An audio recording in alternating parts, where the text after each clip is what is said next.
Things. Yep, nope, I did have it on GM layer. That was my fault. It wasn't him at all. Just me. Alright, boys. There we Oh, go. y'all blaming the newbie at roll 20. No, that was my fault. Okay. Alright, how are things set up on your guys' end?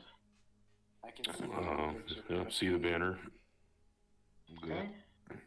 It should be there now. I see it. Dang it. It's really hard to try and keep my camera up using my phone. Oh, that's a terrible angle. It's all good. Let's see. Put this over here. Yep.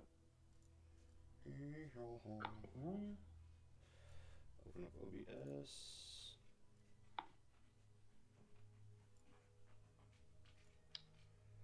I apologize in advance. I've got a couple very pushy cats who might worm their way onto the frame for a second. You're good. I got a dog who keeps Do facing you like that way. cat people? Who, me? Cats are always doing that. Oh wait, you mean like real cats onto your frame? Yep, I got one right there and another one down here fake who are one. looking at the computer and... He thought you were talking about Tabaxi. That was great. Oh, I was like, you must really like cat people. And I was like, oh wait, no, he's talking about real cats.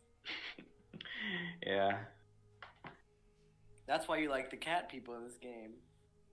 I mean, I don't mind them, but again, like, I don't think it's what I would have picked for myself if I wasn't just randomly choosing when I made the character. Oh, how'd you randomly? Did you? Yep, here he is. Or something? Yep, pretty much. Yeah. Not that I regret it, it's good for inspiration. Alright. So we're live right now. Alright. In case anybody was wondering. Should I do an I'm not too intro to worried like about what it. we're all about? If you'd like, you go ahead. You're the DM tonight. Alright. Well, welcome everyone and anyone else who might be watching. Glad to have everyone here tonight.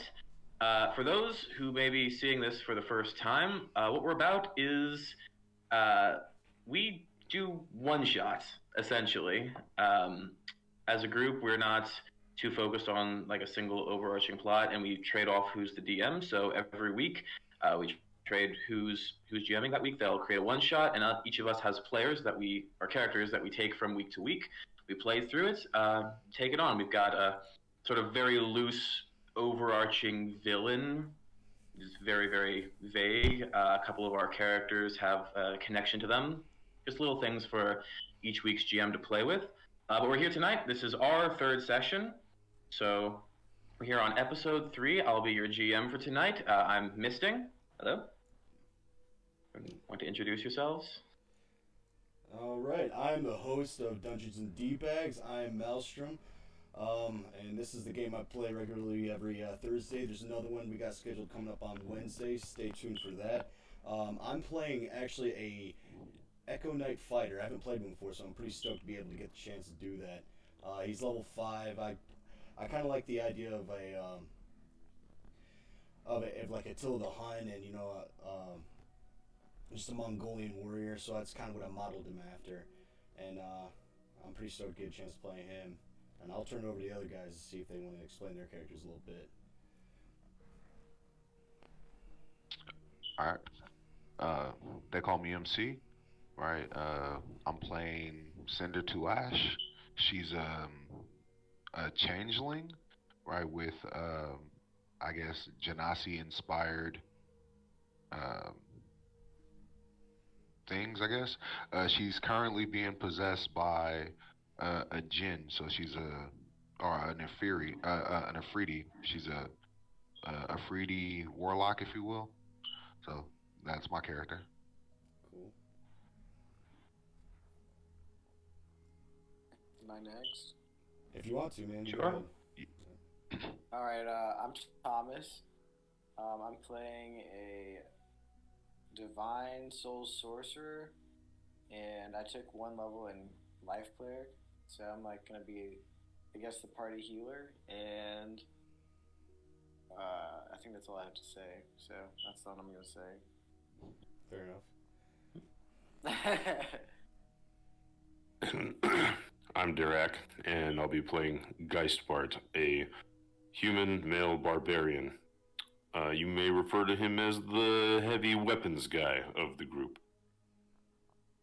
Oh, One my might do character's name so. is Loomis too. Loomis. Forgot All to right. say my character's name. All right. And one thing I forgot to mention, this whole series is inspired in part by the Magic the Gathering multiverse. So each one-shot not only is like a different GM, but it takes place on a different plane. So the DM has complete freedom to do pretty much whatever they want with that session, which would have it'll make the intro into our new session make a little more sense. Okay. So unless anyone has anything they need to do or say, then we'll jump right in. Let's do it. All right, so we'll pick up then with Geistbart, our missing guy from last week. Geistbart, the last thing you consciously remember feeling was being pulled along in the wake of Cinder as she planeswalked away from her home. You followed along, and then all of a sudden you felt almost like something collided with you, like you were knocked out of the wake and set adrift, sort of floating in an empty void without any real feeling of time or space. You don't know how long you might have been floating there, but after some indeterminate amount of time, you felt that wake again and got caught up in it, this time you doing the knocking. Don't know necessarily what that's all about, but together you were therefore with the party when they were traveling to their next destination, and you, like them, felt when the destination disappeared, and all of you were set adrift, all at once, until you felt the presence growing larger and larger, some unfathomable, gigantic presence, and then a crunch, like jaws snapping shut. Darkness, and then light, a green luminescence, all of you suddenly snapping into existence, and you're all suddenly chest deep in some thick, tar-like liquid substance, and you're sinking. All of you are currently sinking and very, very disoriented. Oh, that's nice.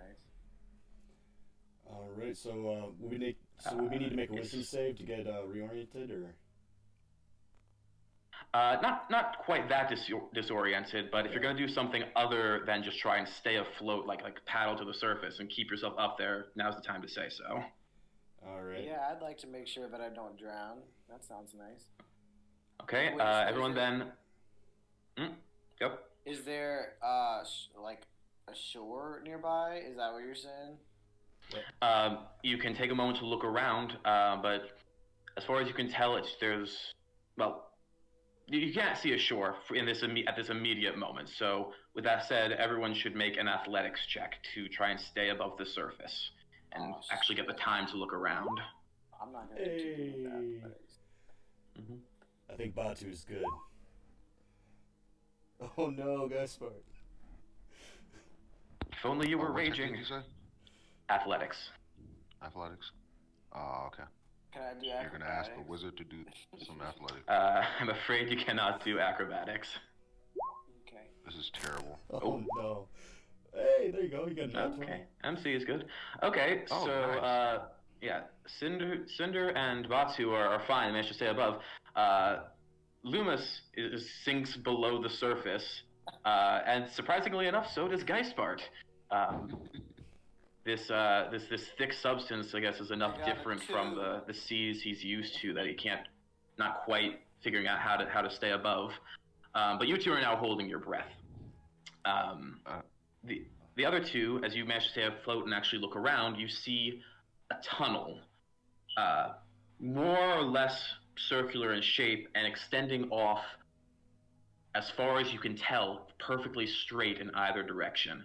Finally take a moment to see that the stuff you are sinking or trying to stay afloat in is sort of like it almost reminds you of like a liquid crystal in its appearance. It kind of shimmers like the surface of oil, but without that black undertone.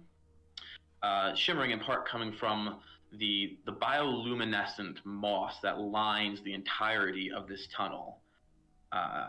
And you can see off like I said, it goes, as far as you can tell, infinitely in either direction. But from one direction, slowly getting closer, is some sort of boat. It's about 200 feet off in one direction, and you can maybe barely make out a figure using a pole to push the boat through the tunnel towards you. The people underneath the surface, you should make a Constitution save to hold your breath. Oh, I can do this one. This is good. Well, hopefully, my rolls on something too good. Keep. Okay. Okay, so yeah, Loomis, you managed to hold your breath long enough. You'll get another chance to fight your way to the surface without any penalty. Geisfart, this stuff is so strange, you accidentally take a bit of a breath of it, and it's thick, and it almost tingles like cold or lightning as it passes through you into your stomach, almost spreading out inside of you. I need you to make another Constitution save. Oh, man. So you can feel this stuff almost infusing into your being, and you tingle, and almost you can feel yourself almost flicker in and around. It's very, very disorienting. You're not quite sure what it means, but it's very disconcerting. Can Batu see him struggling or anybody else? Yeah, he's large enough that you could definitely see one of his meaty arms trying to reach above the surface and drag himself up. All right, Batu, throw in some effort and try to save the big guy. Sure. You can make an athletics check, I guess, to aid his next one. Okay. Be the way to put it. Okay. Let's see. Athletics. Here we go. No. He's too big. No. Fortunately, this substance is too thick for you to really get close enough or get enough leverage on his very large form to really help him out. The barge is getting closer, as you can see. You can't quite make out any words, but it does look like whoever's on there might be yelling something towards you. Everyone needs to make athletics again. Oh, shit. Oh, no! Net one. Guess what? Not a fan. Okay, so Geisbart, you're back above the surface. Cinder and Batu go down. In my mouth. As does Lumos again. Sorry, rather Lumos Loomis is stays already under. down. What you mean? You're already down. Did I You don't go deeper. It just means your Constitution save to hold your breath is gonna be higher dice because you didn't get a breath. Hey, but I got Okay. higher than last time by 1. I went from a 2 to a 3, so I'm improving. All right. Yeah. So, guys, you managed to break the surface, coughing and spluttering, just in time to see all the other members around you, including one fellow you've never seen, but two fellows actually you've never seen before, go under. And you can also see the boat making its way kind of slowly towards you. It has closed the distance now. Everyone underneath, make a Constitution save. Oh no. I'm gonna die from all my saves. I ain't saving nothing. There we go. Okay, that's good. It's good. Get in. Yeah, no, despite there, it's not that bad yet. You're still able to hold your breath there, Loomis. Oh, that's good. Okay. So yeah, the boat is here, and you can now, Geisbart, you're the person above the surface. You can just barely now start to make out the yelling of the person going, "Hold on now, I'm almost to you. Just try and stay up there." You've got only a few more moments before this guy makes it to you. So everyone, one more time, need to make athletics. Oh. Good. Cards Come of the on. cards. Papa needs a new pair of shoes. Yep. Good. Okay. This stuff is thick enough that it is not. Well, no, sorry. Yeah, Loomis, you're staying down there. 13 was the cutoff. I have a question, DM. Mm-hmm. Yep. If I was to try and flatten myself on it so I can give a higher surface area, Mm-hmm. right? Oh, if you were what on kind the of check would surface, that be? that would be ooh,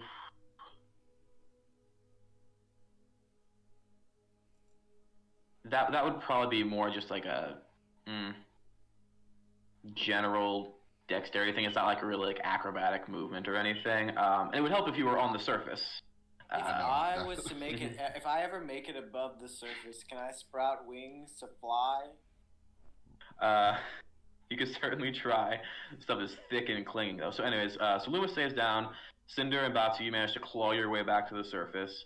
Now you can see the barge that this guy is pushing with his pole get close. You can start to make out, see the details on this barge, which is the fanciest boat any of you have ever seen. There's like all sorts of carved inlays into it, or at least that the parts that are wood that you can see. The bottom of the boat is made of some sort of glossy, not exactly metallic, but not quite stone substance either. It's a fairly large barge. So And pearl? yeah, looks like a pearl might be a good description of it. Yeah. And there's like a little sort of stone, or rather pearlescent cabin on the back of it as well, beyond the railings. Also, you can make out like hedges and flowers around parts of it. So this is like a super luxury boat, from all you can tell. Loomis, Constitution save, my friend. I've made a lot of those. Mm-hmm.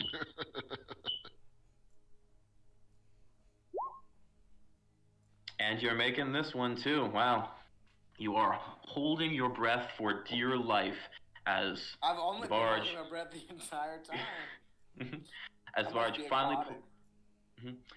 pulls up next to you, and the guy on board who's wearing also very fancy like white and blue and gold accented robes starts throwing down ropes that are tied to the railings and sort of fishing around with this pole to try and help anyone who might be underneath the surface.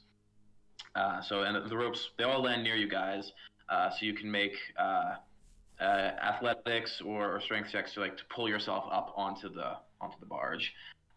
Loomis, you can feel like the stick poking around that you can grab onto. Do you see athletics or acrobatics? Well, I would say athletics to haul yourself up. I'll say you can use maybe acrobatics like more like walk yourself up, or maybe do something a little fancier. I'll take So mercy I don't here. have to use athletics this time, is what you're saying? You get to make you can just make a straight strength save. Well, that's gonna be Oh, the did you same say as you said athletics. acrobatics? Okay. Oh, I could have used Yeah, acrobatics. I used straight strength. Oh yeah, strength save wasn't it for you, so you reroll. Yeah, still bad. Yeah, well, you have a rope, so actually a 10 was good enough there. Sweet. Yeah, so those of you who got that, so Batsu and Cinder, you managed to haul yourself up onto the deck. Geisvar, this weird sensation that's still sort of tingling through you, throwing you off, you're not really able to get a good grip on it. And Loomis, you feel the pull, you also can't get a good grip on it. Loomis. Not really having a good time pulling you Loomis. out. Looks like Loomis made a strength save. He didn't actually do it. Yeah, no, that's what I said. His was a strength save, just like to grab the pole and hold on. Yeah, make another Constitution save. You're holding your breath again.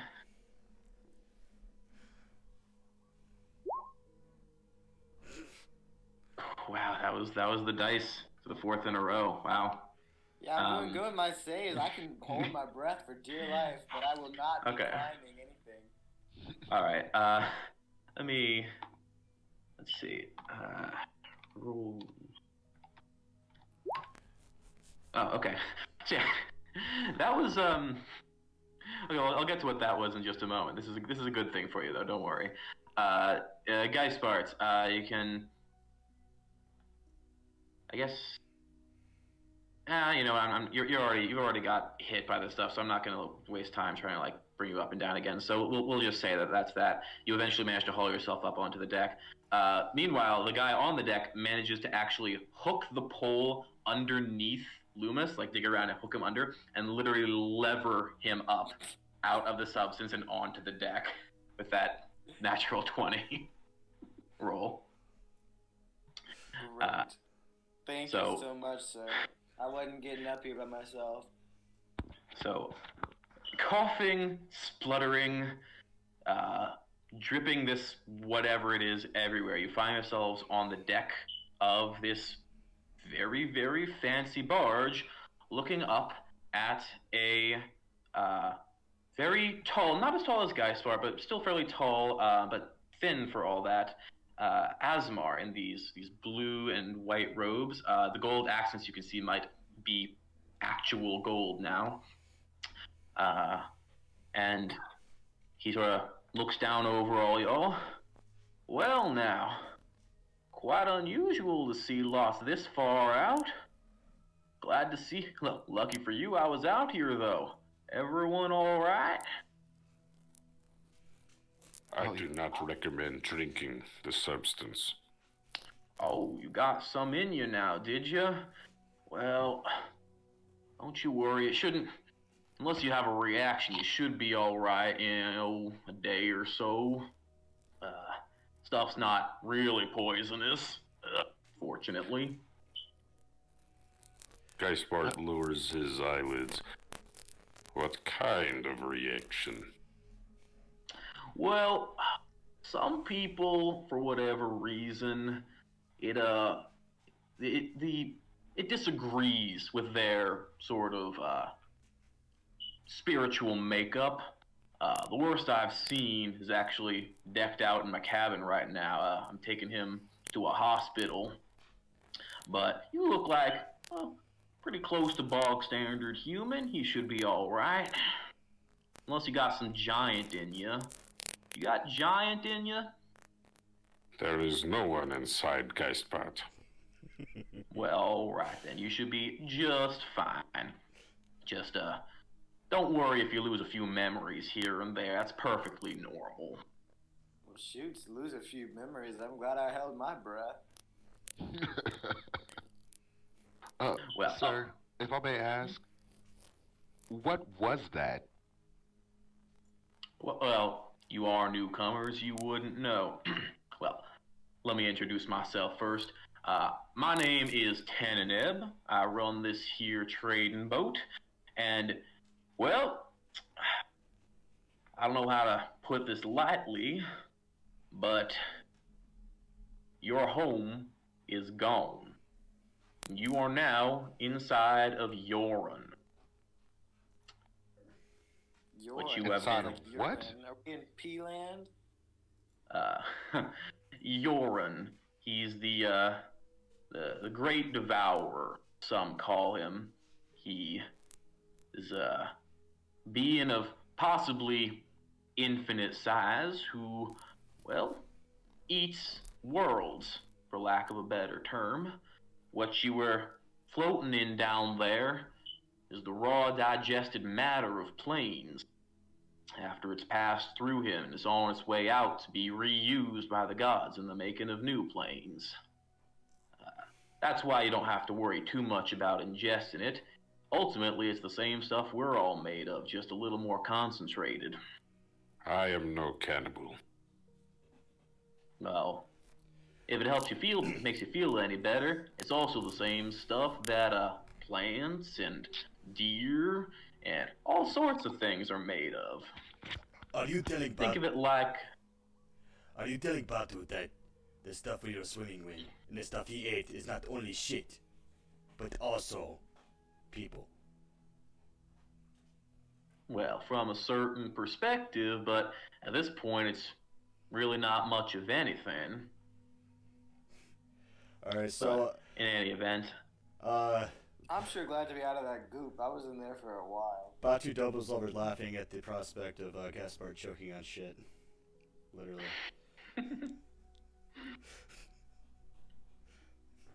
and you actually all can see Geisbart sort of every once in a while just kind of flicker and revert back to how he was the moment before without really seeming to notice. You got a twitch there, bud. So like a step out of time. Kind of, yes. Like he steps out and then steps back a little bit. All right, that's cool. I like that. All right. Geisbart turns to Cinder, the only person he recognizes, and says, "My friend, is this your run? The Umbral?" I'm not sure. It doesn't feel as though it's the Umbral, but it could possibly be masking its presence. Now, wait. Did you just say Umbral? Now, well, that's interesting. The fellow I've got back there, the one who I said was real sick, he said something about an Umbral or something or other. You wouldn't happen to know an older fellow with kind of flowy clothing, darker skin? Kind of looks a little bit like you now. A little bit. He points to you, Cinder. Regional.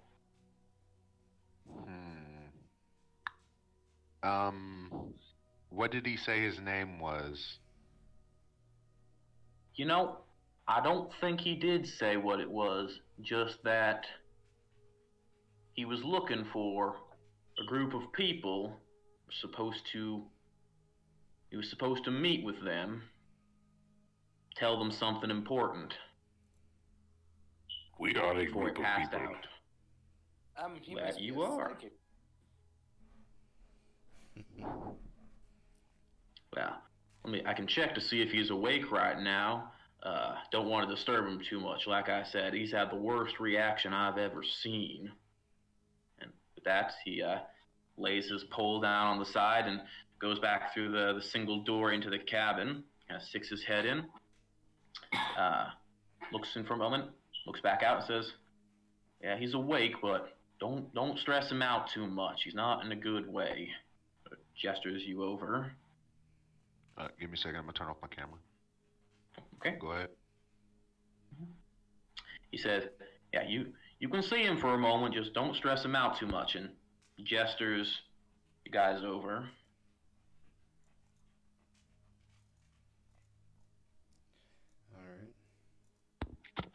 All right, we're gonna. I'll make a move in there to see the guy. See if it's the same guy who I talked to before my home got destroyed. It wasn't destroyed.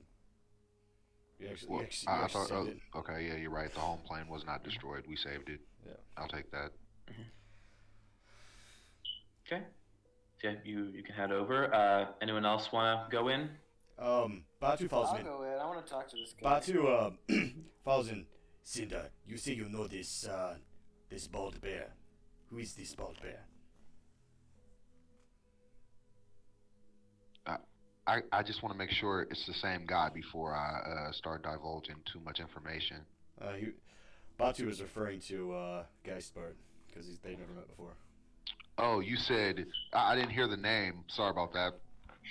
He said it. He said Bald Geist bear. Bear or Bald Bear. That was funny. Mhm.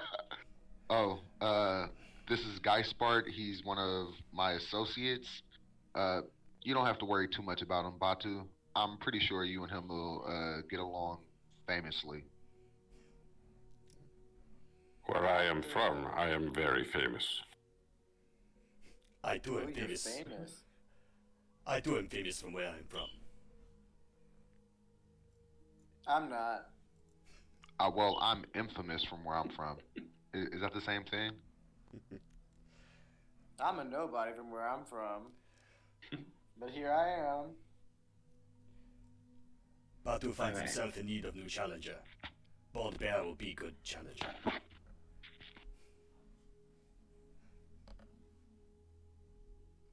All right, you guys will both be mighty warrior men, but I think we need to go with the task at hand and see who this guy is. Ah, I'm yes. down. Maybe he has. Oh, go ahead. Yes, save the world, blah, blah, blah. All right, let's go talk to Sir Know-It-All. All right.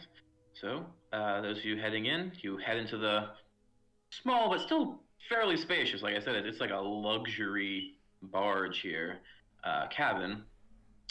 Inside is just as richly appointed as the outside, like little immaculately carved statues and there's decorations and hanging. Like there's a chandelier with like what looks like actual diamonds hanging from the ceiling. But there's a low bed, and lying in that bed, coughing like very very heavily, is the same old man who started this whole mess with Cinder and Geispar and the others.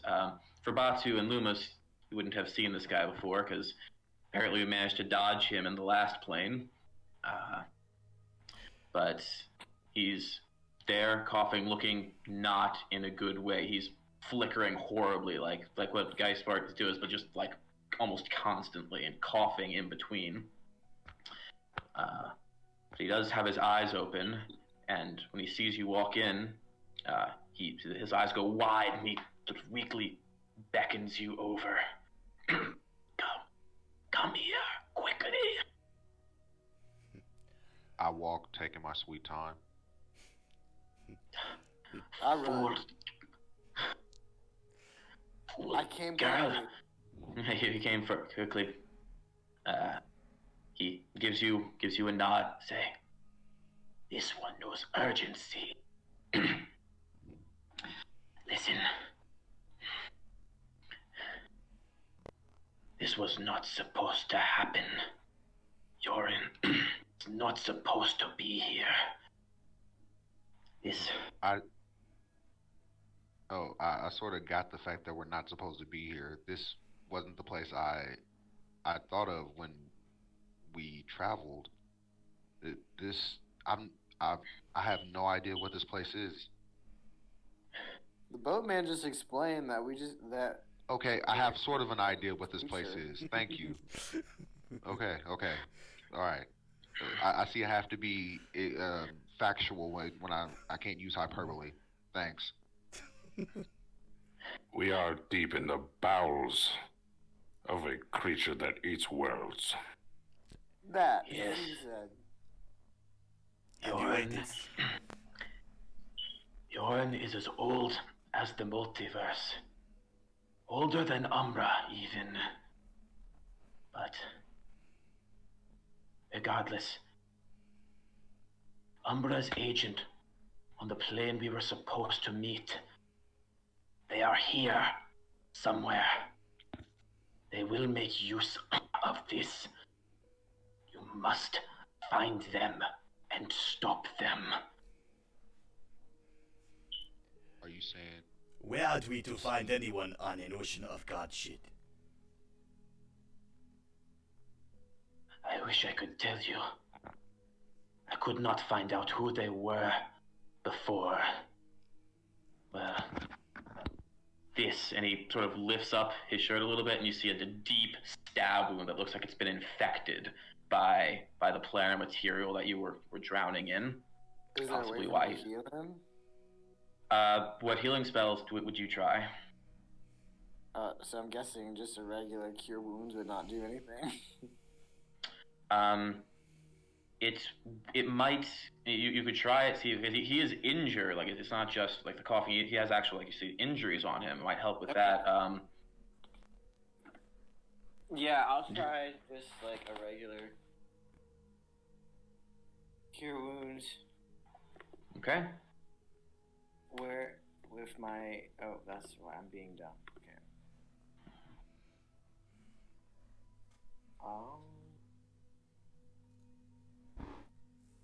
Yeah. I know a medical procedure that would end his suffering. A little off the top. I healed him for 10 health. 10 health. Okay. Cool. So yeah, the wound does close up, and you can sort of see him let out a bit of a sigh of relief, but he's still flickering and coughing. So it did seem to help, and that now he seems to be getting like a little bit drowsy from that relief. He says, "My pocket. Take it." It is always a bad idea to reach into the pocket of a strange old man.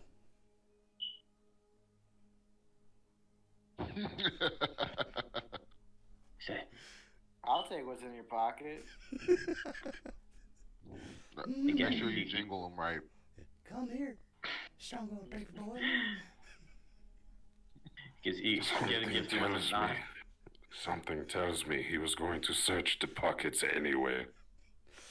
I think you may I be was right. not. He told me to. He has that look about him. Agreed.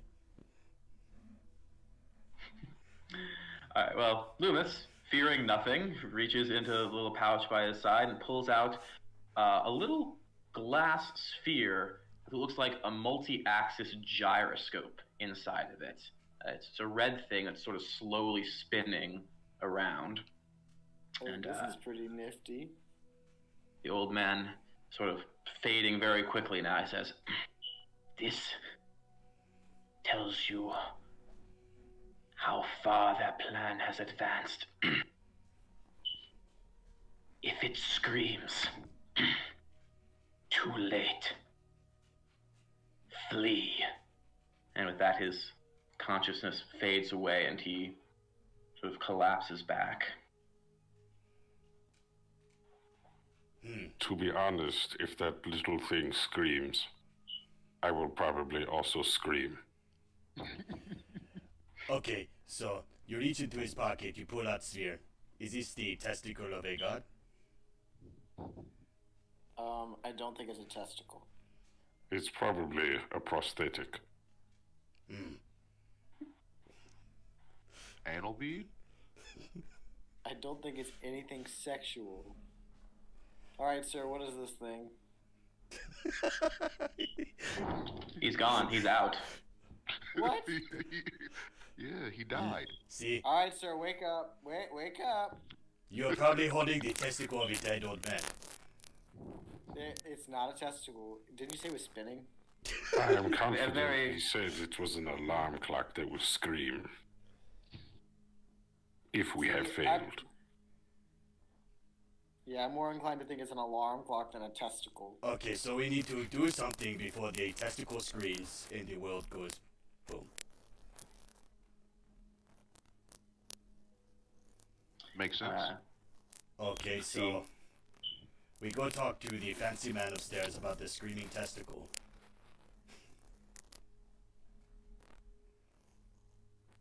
Alright, Perhaps let's he do it. knows where these agents of the Umbral are.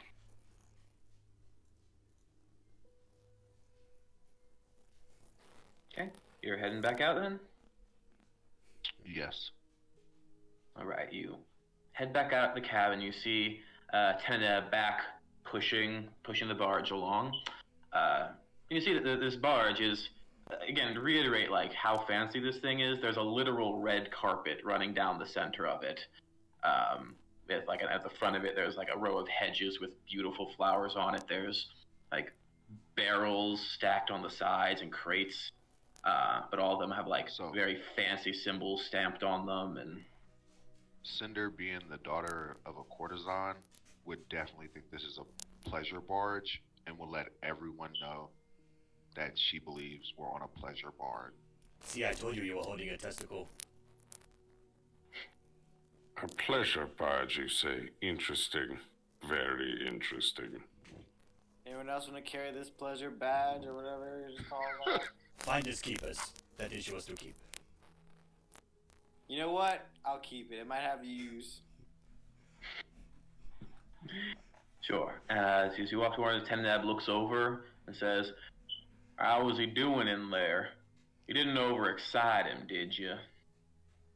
Well, What is this? I show him the little badge thing. You know what this is? They think it's a testicle.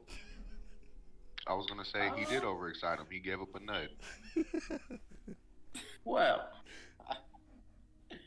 I wouldn't say it's the largest testicle I've ever seen, but it doesn't look like one to me. Thank you. Oh, So you're you're welcome. saying It is look you've like- seen a lot of testicles. Well, sometimes you'll find a giant or something that's managed to get himself near drowned, and well, not all of them like wearing everything. So one time was pushing my barge along, and I found one, except he was upside down with his lower half sticking out of the water. Well, and you can imagine what thing just dangling in view were. I He prefer was not using to those imagine it. flotation devices. That's amazing.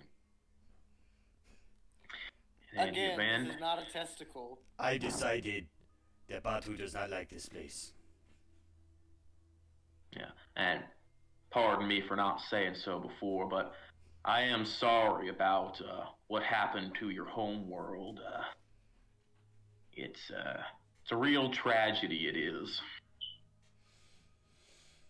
What do you know of my homeworld? Well, I know that Yoren just ate a world, so I assume that's where you lot are all from. Of course, What was most the name of of the this folks world? the natives who I've met and heard of who sort of were academics like and actually named it, I believe called it something like Fenstrad or something or other.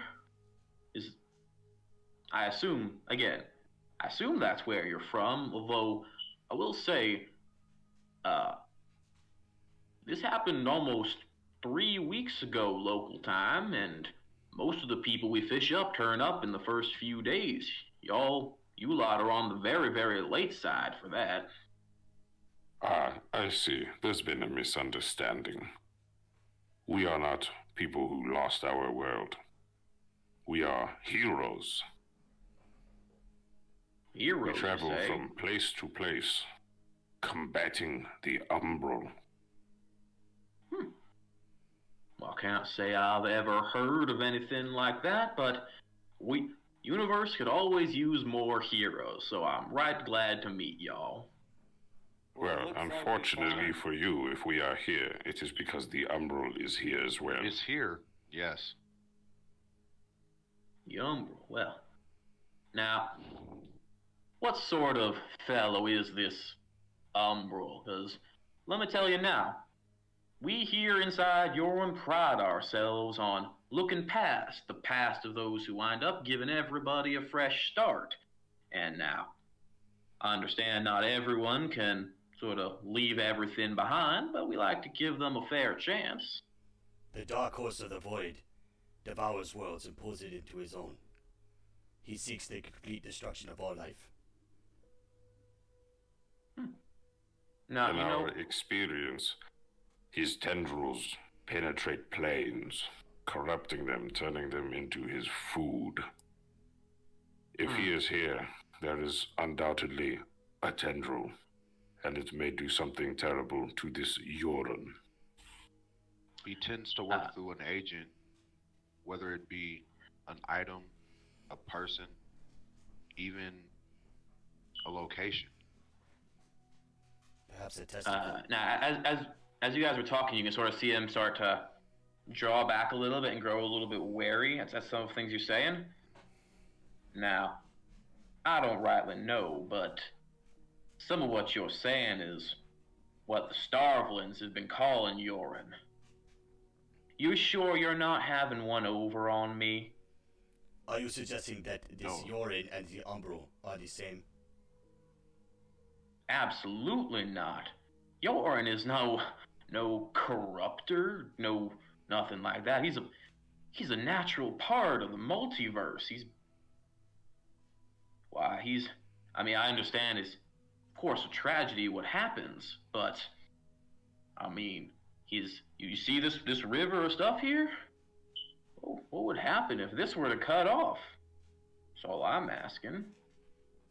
But no, you were sounding like the Starvelings right there. They angry lot, them.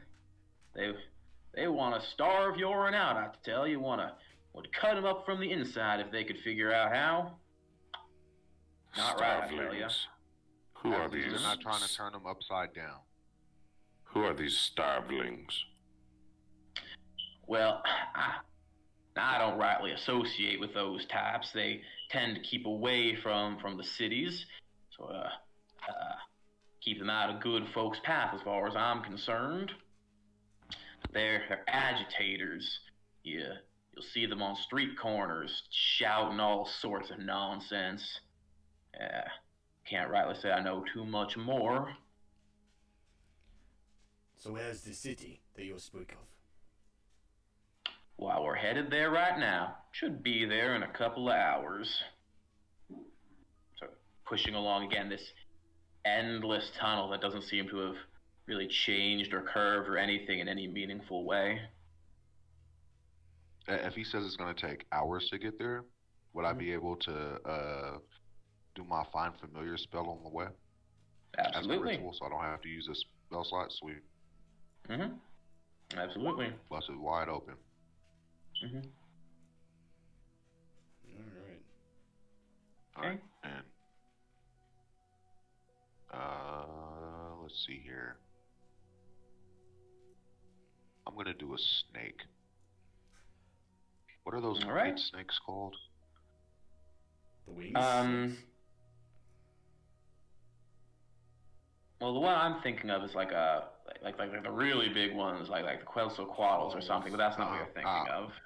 I'm not thinking of not a huge, not one of the big Mhm. ones. Like It's more of like this big is it Yuan-Ti? or Mhm. this big. Is it Yuan-Ti Abomination? It's more like a. Oh man, I don't even know the name of what I'm trying to I mean, describe. It's not all like I- a baby worm. That's not what I'm thinking of. Yeah. All I know of from the Find Familiar, let me see this real quick.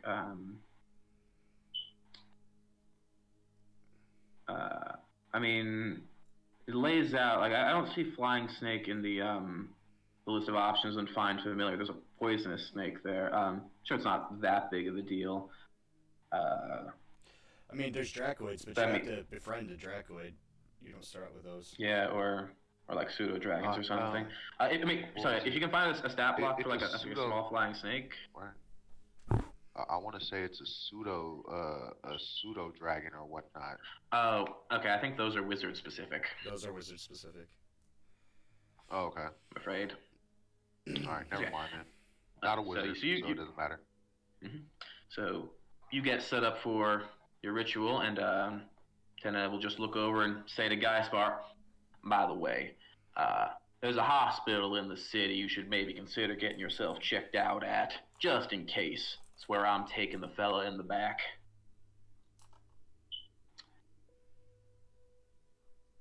Do they have free health care? Sure. Why wouldn't we?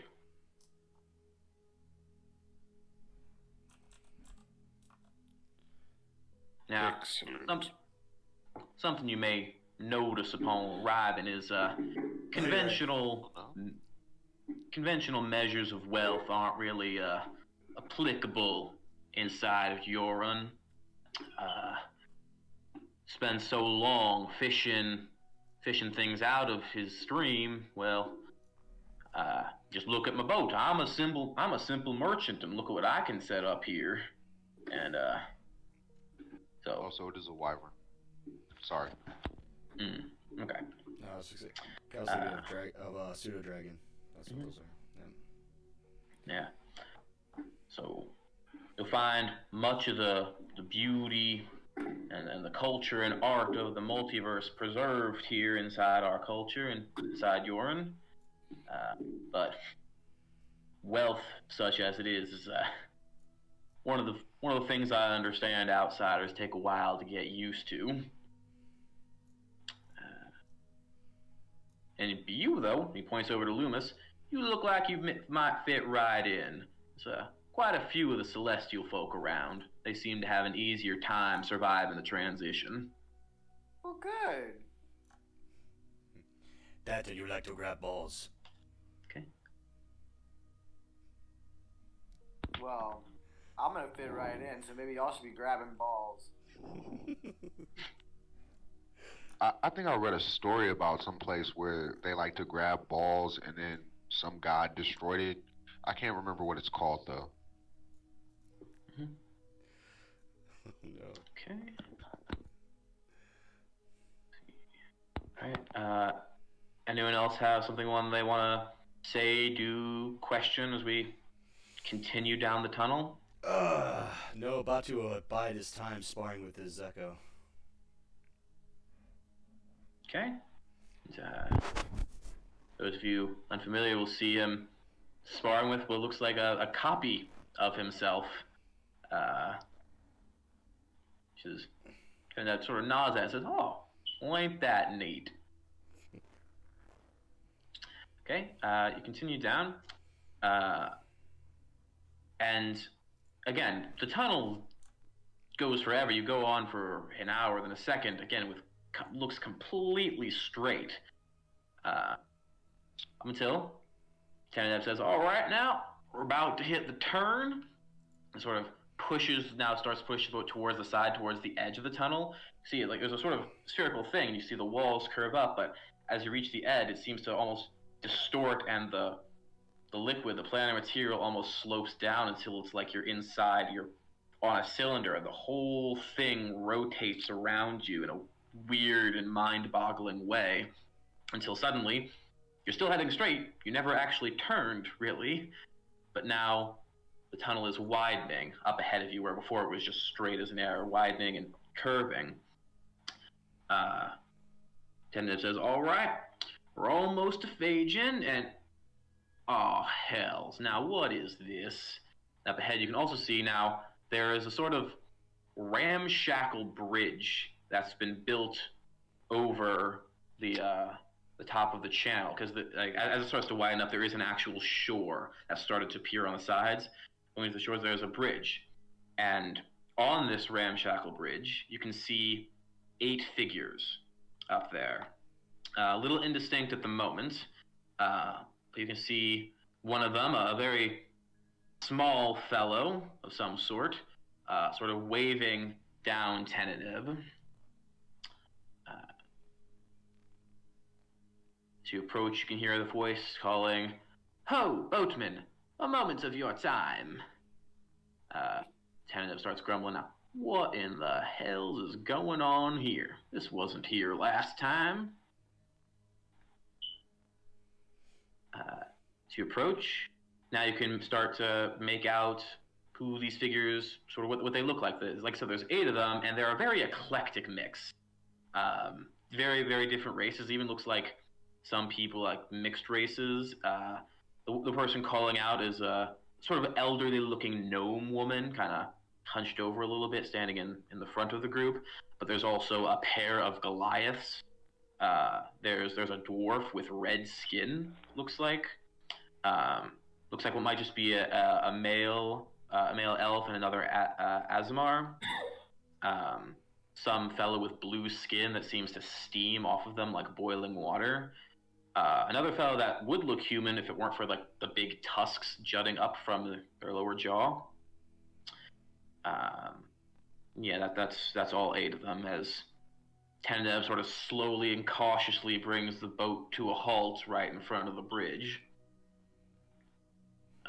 Calls up to them. "Now, who might you lot be?"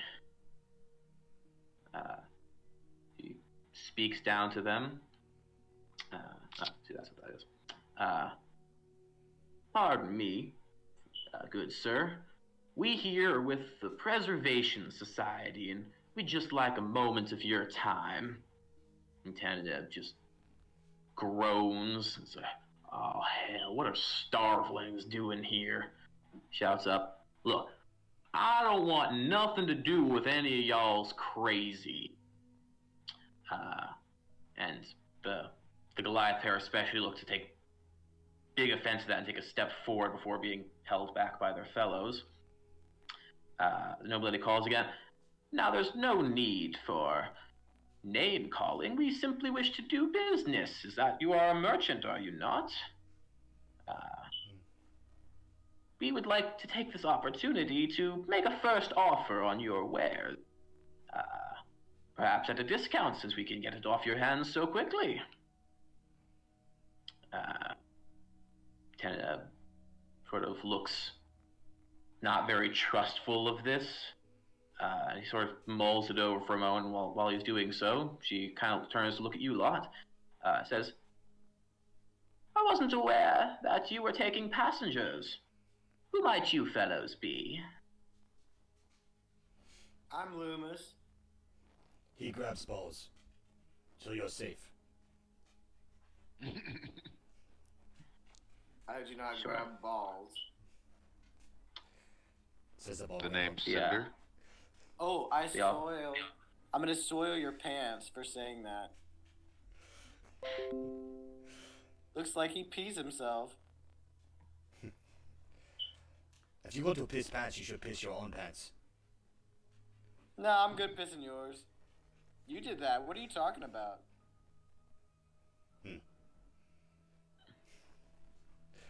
So, it's a pleasure to meet you all. What brings you down this way to Phajin? A boat. You can see it. That I can.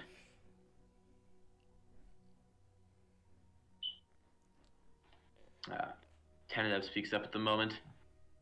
Just what kind of offer are you making? And he says, well, if you'll pull ashore for a moment, I'll have my compatriot here come down and speak to the details with you. And so he kind of grudgingly pushes the boat off to the side and runs it up just barely against the edge of the shore where it stops.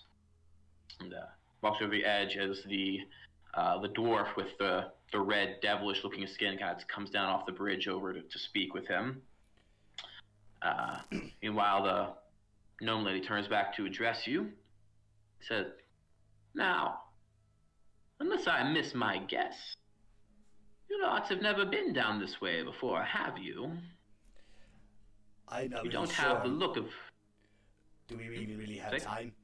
Do we really even have time to be speak with him? Don't we have to do something before the gyroscope thing starts screaming? That is true.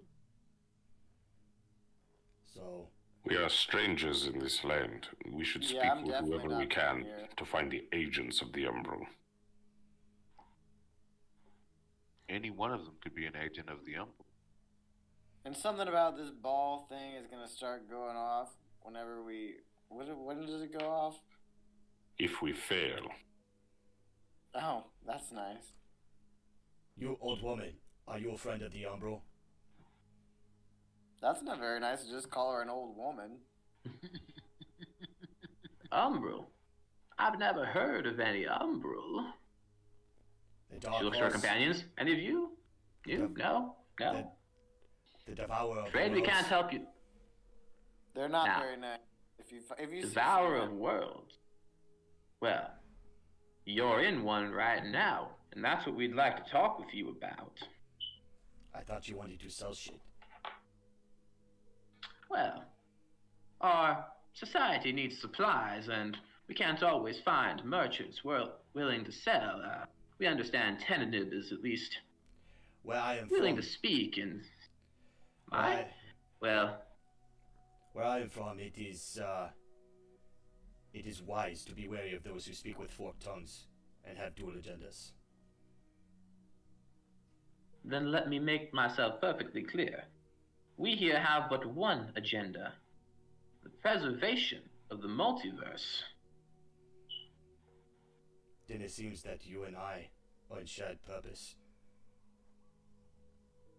I was hoping you'd say that. Society is always looking for new members to help us, and now is indeed an auspicious time to join. I am not interested in joining your society. I just need to know where we need to go to stop this testicle from screaming and this world from ending. If you want to stop worlds from ending, you should come with us. Where are you going?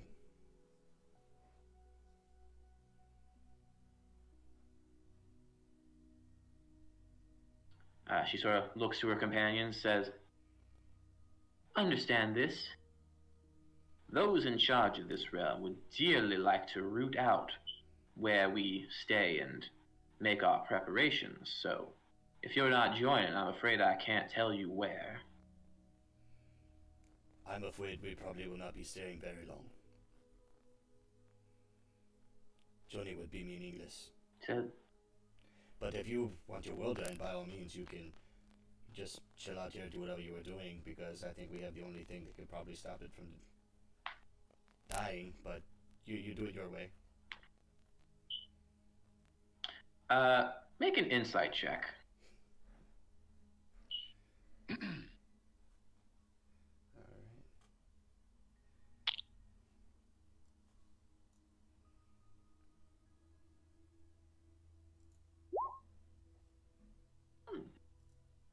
Bad.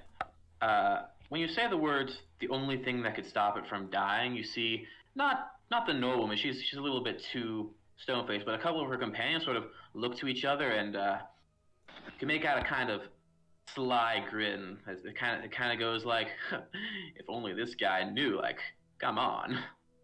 It's kind of not mocking exactly, but they sort of grin like they're in on some kind of secret. Alright. From what I've gathered, we're inside the digestive tract of a devouring god. Would I be able to know that? Well, when I say I, about to. Mm-hmm. Yeah, no, that's pretty much as has been explained, as you would understand it. Okay. Look, I know you will try to kill the being you are inside, but what happens to you once this being dies?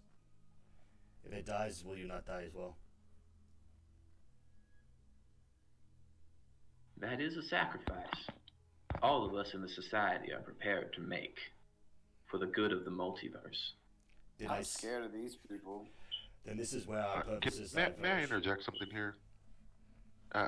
I'm sorry. I've been listening from the back over there, and you guys are like messing with my concentration. But I do have to say this. If there are worlds being destroyed, right? Maybe it's because of overpopulation, other extenuating factors, and if he depopulates the multiverse, that makes more room for more people. It's a reincarnation cycle if you think about it. It's my 2 cents.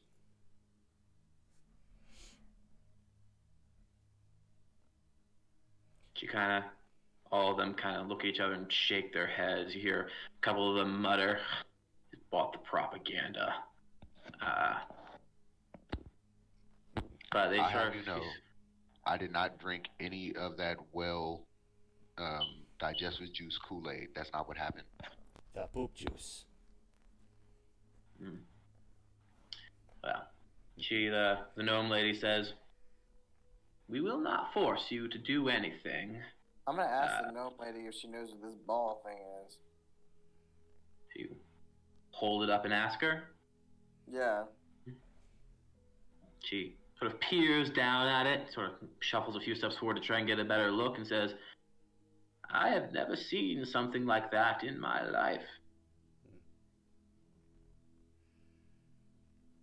Now, real question. Does it look like a testicle? She looks kind of scandalized at the question. Because some people here think it looks like a testicle. For context, he pulled it out of an old man's pants. He told me to do it in After his he told pocket. him to reach for it, he also offered him a lollipop. There was no lollipop. Oh, so you just did it for free. All right. One of the Goliaths kind of leans down to the gnome and says in a somewhat booming voice, like, "This is a waste of our time. We should just get the goods and leave." She says. Get the goods. Yeah, as you, it's that this guy has on his pleasure barge. It's probably women. as they're saying that, you can see over there, Teneneb and the red dwarf sort of shake hands and passes them a big bag of some sort of possibly monetary thing, although he said wealth wasn't really, so not necessarily sure what's in that bag. but then it goes around, signals the others, and they start wheeling up this large cart and make like they're going to sort of unload some of the crates and barrels from the side of the barge. While this activity is going on, Geispart will motion silently to everyone to kind of huddle up. Huddling? Alright. The Umbral is a devourer of worlds. It eats planes, as does this Yoran that we are inside. Are you If suggesting he has to compete with others for the same food, you see where I'm going with this. He's more on a smaller scale, because I think they said he's only eating planets, right? I mean, the Umbral is trying to devour whole universes, the whole thing. Or is he actually eating the universe? I'm confused too. I think they are the same thing. I mean, one will take longer time, I guess. Planet by planet. I mean, if you swallow a whole universe, you swallow a whole universe. You know, that's billions of planets. What if they just have the same, like, what if they have a different name for what we're calling it? That is what I was suggesting. And what I am Well- suggesting is that these people want to end this creature, and we are searching for agents working for the Umbral. Ending this creature only serves the purpose of the Umbral. Less competition. I suppose you're Now right. I understand. But if there are It two, also stands to reason that this Yoran may possibly create new worlds. The Umbral does not. Yes, they said it's like a recycler. It's a galactic recycler. I like that. alright, Batu Yeah, pulls out because his it like sword. poops out the matter and then it makes new worlds. It's like, wait, Bossy, what are you saying? Batu pulls out his sword. If you're saying that we kill these people, I'm okay with that. They are part of well, a society or organization. We would need to find them. If they are here, I do So not you say understand. we join them and then kill them from the inside out? I say we should what? investigate. Yeah, I like the investigation thing. I don't think we should go in there and start swinging. Fine, have it your way. They might not necessarily. Batu puts his sword back in his scabbard.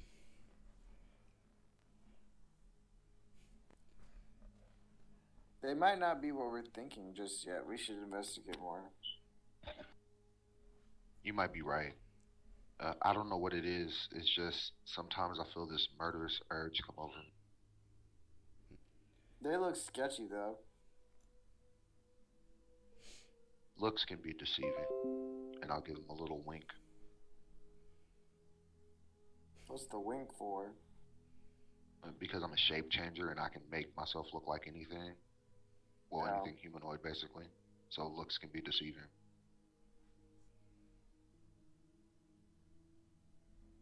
She may be a man. We don't know. That's interesting. Geispart will turn to I will the not confirm known nor deny. woman. Or you could be both, because you can make yourself any gender, so therefore you could choose both. Yeah, I made myself a dude in one of the other planes we visited. It didn't work very well though. How did it not work? I came up against an agent of the Umbral, and they could see through my shape changing very well. Gaspard? Geispart approaches the gnome woman. Okay. You Are know, you like, we have changed our minds. We want to destroy the creature.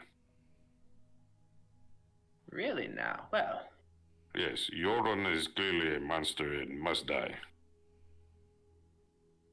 glad to see you can see what's obvious. Not everyone in these parts can. In that case, as soon as our business here is conducted, you shall come with us. Very well. She says, oh, of course.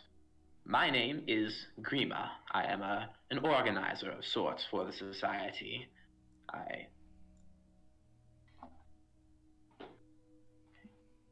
Who might you be? I am Geistbart, son of Reinmacht. These are my compatriots. Their names are not as important. Wow, thanks. Well, guys, Berlin said you could speak.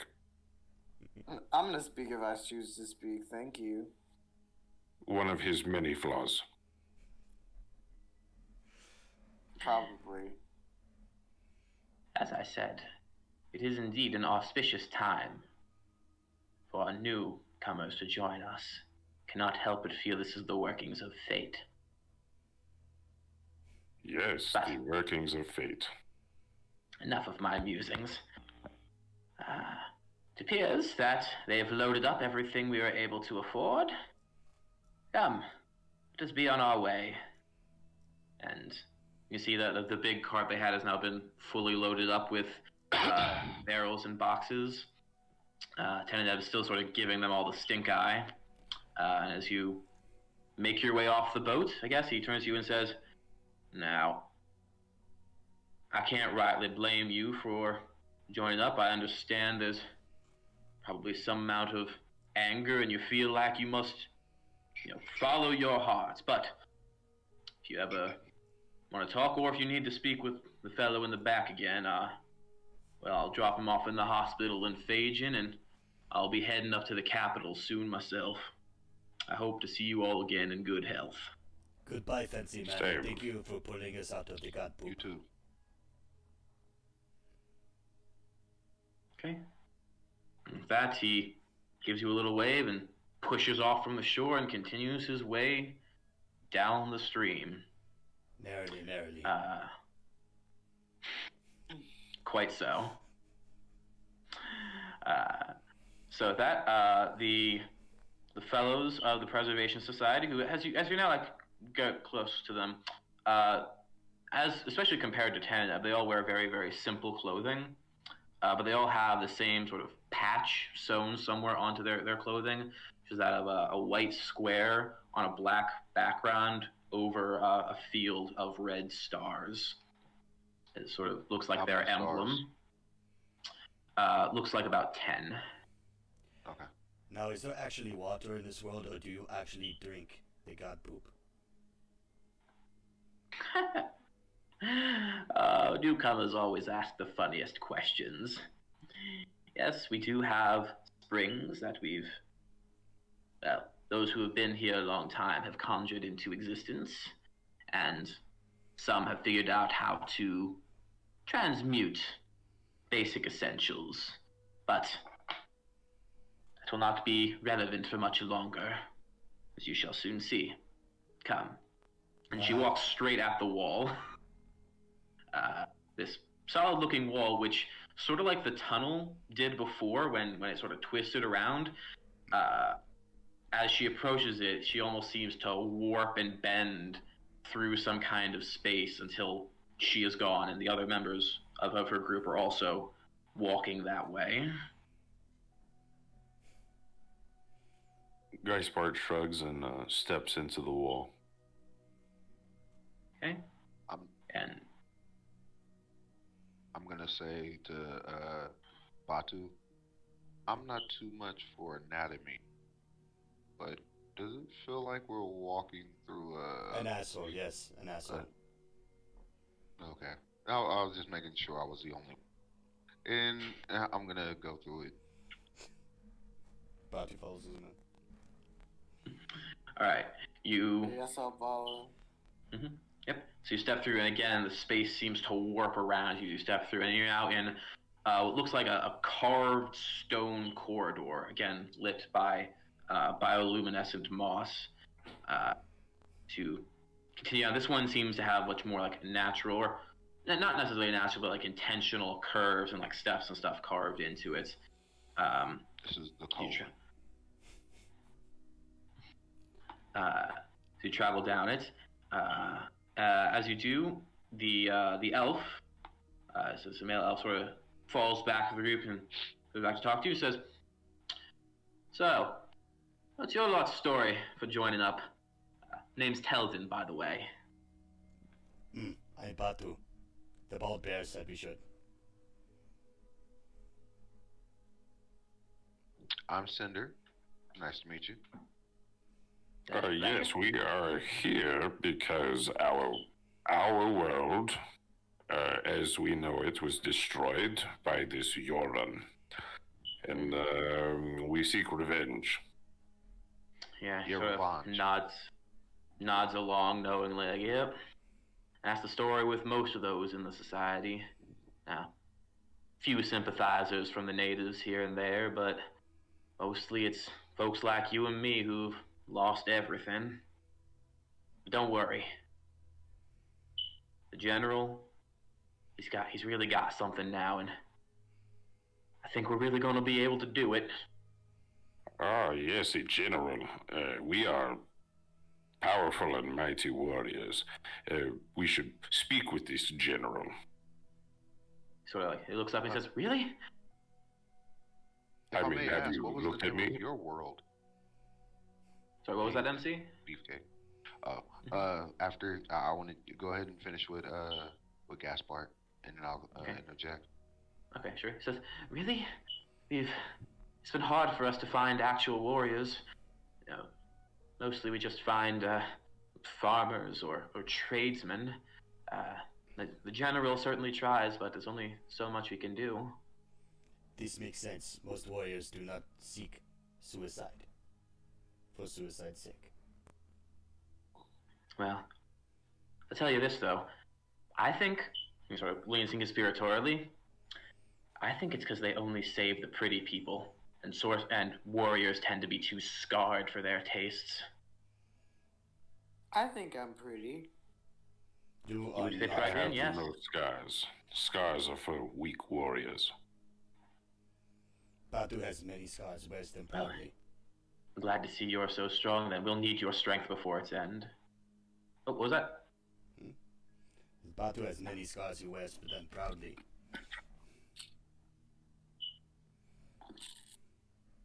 Yeah.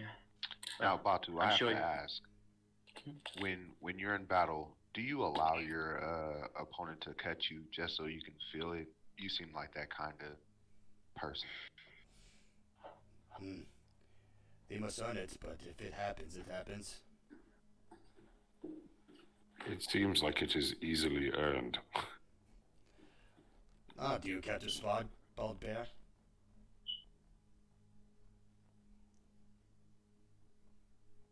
Perhaps at a later time, You named it time. when we're not busy saving the universe.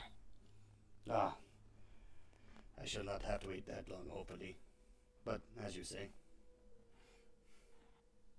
So, would it be possible to meet this general? And Teldon looks up. Well, if you are indeed warriors, then I'm sure he'll want to meet with you.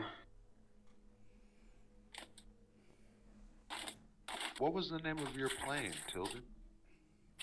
Or Myself? your world, I mean. Well, I didn't know the name of the world at the time. Just called it the world. But from what I've been told later, it was called Shantrax. My home. God bless Gone you. before I could even know her name. Damn Yorin. Damn all the Yorinites who live in him and support it. How long have you Genocide been the here? lot.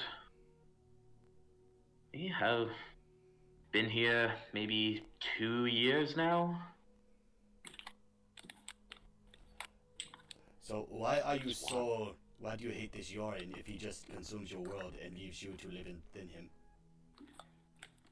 Does that mean you're still alive? I was lucky. My entire family is gone. My entire country gone in an instant. Why not you then? I was lucky, I suppose, or perhaps, as I say, he gestures to himself. Someone had a thing for elves, thought that I would be one of the ones to be preserved and saved from destruction because I would, I don't know, represent our plane is gone. Whatever shite they're spewing to justify it to themselves. We are also the lone survivors of a world destroyed. We feel your pain. Yeah. Mm. So, are you also from Feldar then? The place you were in it last? Yes, Feldar. That is where we are from. Right, well, Yeah. you're not alone then. A few people survived and joined up with the society. And Shit. with them, well, we have the Prophet. A prophet, you say? Yes. Of all the people who could have been saved from the plane, Prophet of Lewin. Who is this Lewin? Lynn, sorry, I misspoke. Lynn? Oh, how could you not have heard of her? She's world famous, as I understand it. Yes, we are from a different from corner of another the world. Well, as I said, she's a prophet. People came from all over the world to hear from her, and apparently she predicted the end and was ready for it. That's why she survived. And now she helps the general, and with her, he thinks we can actually put a stop to all of this. I So if see. you take us to the general, we'll be able to see her too. Then, yeah. She'll be there. I heard you would give What you were a we gonna say, great rate. Gaspar? You cut out you there. know, Batu, you cut out there for a moment. So for a great low rate, you can save on 9. You can go to the save some time.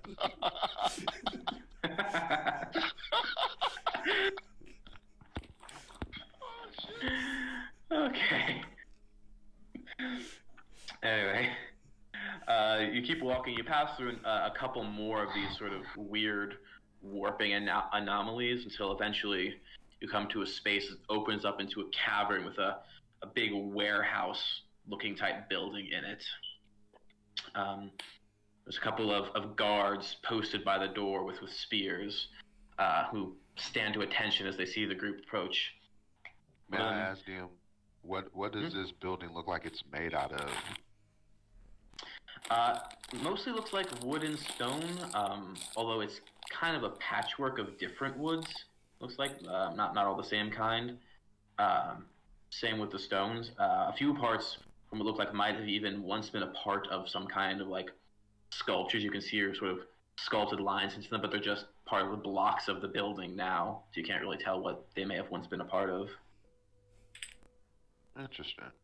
So it's like it's not it's actual like wood from different parts of the different planes, and it's not like made from the actual thing we're inside. So Yeah, it's it like doesn't- salvage material, basically. Mhm. Okay. Yeah. Yeah, Alright. it doesn't look to be made of the sort of same sort of stony substance that you've been passing through that the tunnel you were in was carved out of. Okay. All right. Thank you. Sure. So the guards stand up and they say, "Hail, Grima, it is good to see you back." The nobleman says, "Hail to you, friends. We bring more allies with us and supplies for our final venture." They sort of grin and open the door and usher you all inside the warehouse. Inside is reasonably brightly lit by torches and sort of ceiling things that are lit with flames. The warehouse looks to have been divided using mostly cloth barriers into different segments with several things. There's sort of a large communal area where there's several dozen people all sitting and talking and eating around like sort of a communal cook pot or something. There is a balcony overhead with some stairways leading up to it on either side. Another room that from in a warehouse might be like a manager's office or something is towards the back of that balcony. Grima turns to you as you enter and says, "You lot should go and speak with the general. He wants to factor you into his plans." She gestures up towards the balcony in the room up there. Very well. Geispart Let's- will make his way towards the general. So, Okay. Following in tow. Go ahead. I'm sorry, Batu. what rank do you hold, Geispart? I'm sorry, what? Your volume's kind of low. What rank do you hold, Geispart? Were you a part of any army? Not an army, no. You might say I was a prince. A prince. I too was a prince of sorts.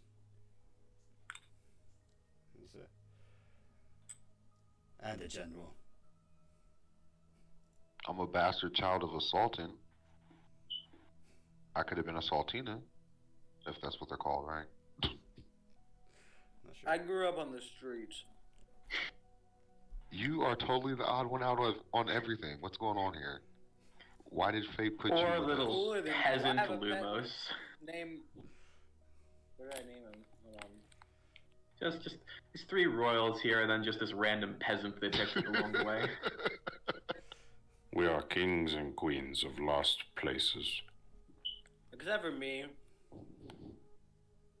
Yeah, you're fine. Okay, so you're heading up the stairs onto the balcony and back there. Mhm. Okay, so you head up. There's another couple guards posted outside of the door. One says, "Oh, who's here to speak with the general?" I am Geistbart, son of Rheinmacht. These are my friends. You may introduce us as such. Sort of looks over your shoulder down towards people. You see Grima sort of nod up to them. Goes, "Very well. General will see you." Sort of gives a knock on the door and then opens it. You all step in. Mm-hmm. Right. Yes. You can. Yes. The door closes behind you. And you see a very austere room, just as sort of austere as the rest of the surroundings.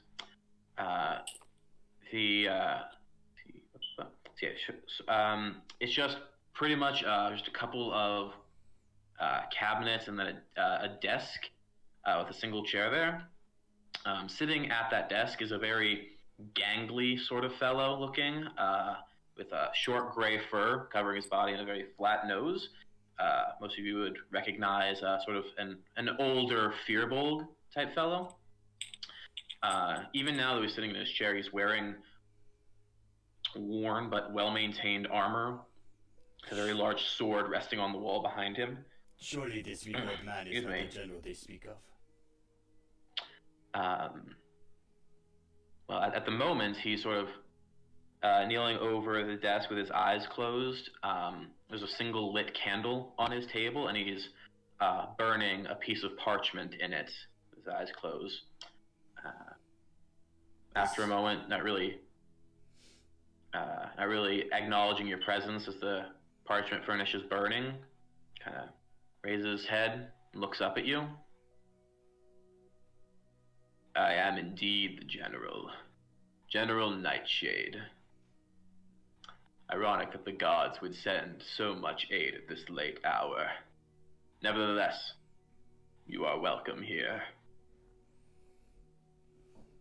We are told you have a plan for dispatching Yoren. We are here to help, but we are not privy to your plans. It is good that you have arrived now.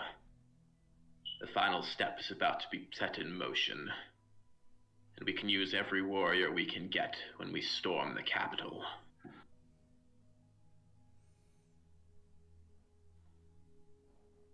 But come. How do you plan? I'm about to address... Oh, finish? How do you plan to storm a city? Are you not sieging it? Come with me. I am about to address the troops. You shall hear it all laid out there. He steps up. I can tell from looking at you, you will be instrumental. I After all, am musically gifted, yes. My blade finds purpose, this is true. He walks towards the steps, he sort of speaks to you. For months now, we've been inserting ourselves into the nearby city of Phajin, with our ralliers on the corners drumming up support and making themselves known. Soon, they will cause a distraction that will draw guards from the area, and they will also request reinforcements from the capital. This is where it begins, and he steps out of the room, out onto the balcony, and raises his hand up to get the attention of everyone in the room, and the whole thing, which had been chattering with mealtime thing, instantly grows quiet. He calls out, That's what you call control right there. "My friends, compatriots, the time has come. All we have worked for, all that we have lost comes to this now.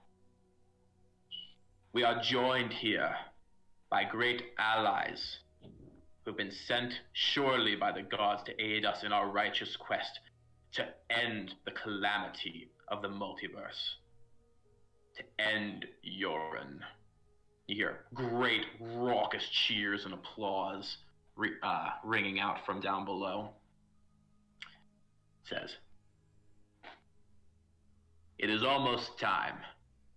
Those of you assigned to Grima will have perhaps the most dangerous job of holding the attention of the guards and attracting every single one you can from the capital.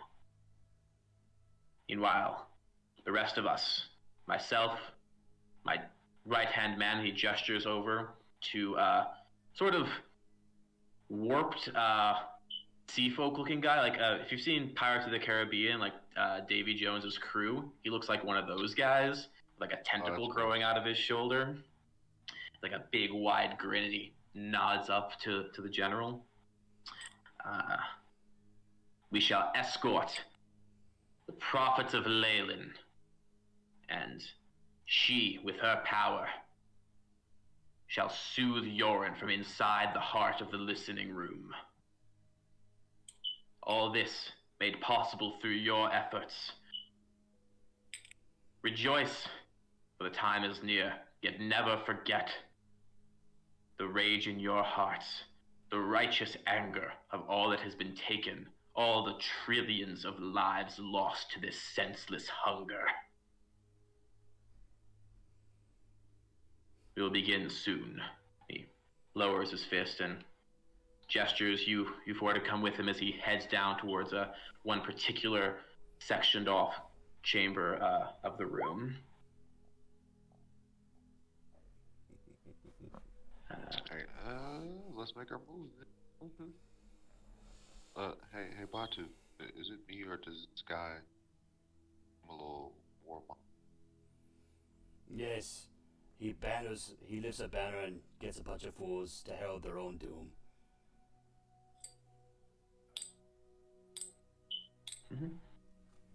Okay.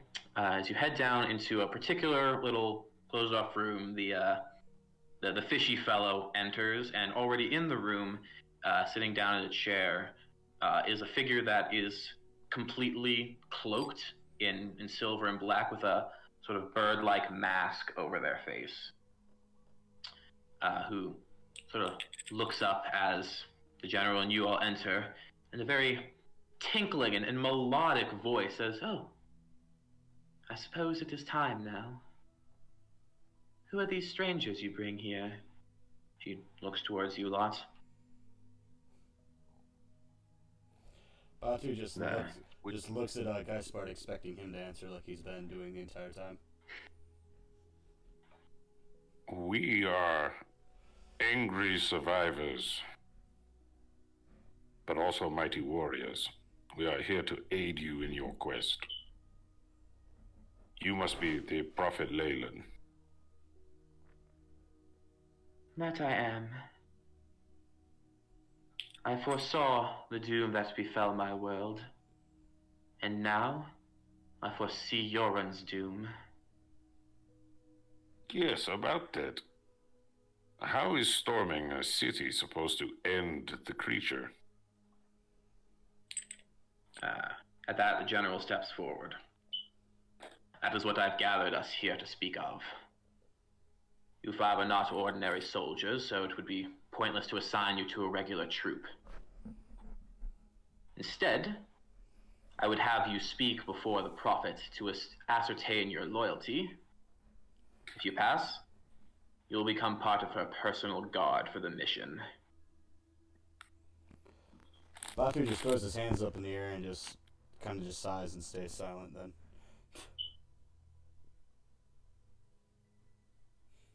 Okay. The fish guy kind of looks at you all askance and kind of burbly voice says, "A lot of responsibility to thrust on newcomers, don't you think?" You're not gonna gargle water when you do it. Come on, man. You gotta go full out. Sorry. I was afraid that'd get real messy real fast. Like, you don't want me just like talking with my throat up the whole time. Oh, You don't want that. Be like a Murloc. I'm sorry. I couldn't help myself. I thought that'd be funny. It would be. But like, no, I'm not getting water all over this. General says, "We are short-handed for able troops. We don't have a choice." And the prophet sort of stands up daintily. Everything they do seems almost unnaturally graceful. She steps forward to look at the lot of you. She says, "Tell me, why are you here?" Batu eyes her suspiciously, and he pulls down and reaches to the place where the darkness that was inside him used to be, and see if it reacts to her, like it did with Cinder.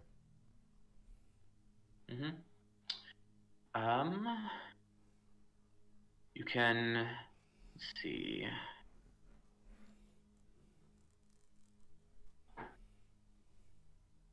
I'm gonna have you make an insight check with that, I think is the best thing.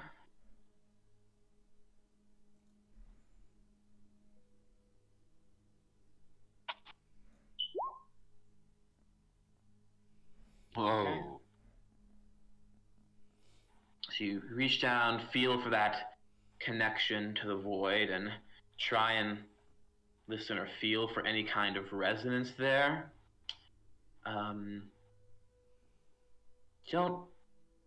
All you're getting from it is a vague sense of, like, lingering doom, if that's the best term for it. It's filling the air around her. Not necessarily the same as the Umbral, but there's some sort of weighty aura that you can feel that's at the very least similar. Geispart will speak truly, answering her question. We are here to put a stop to a world-devouring creature. Okay.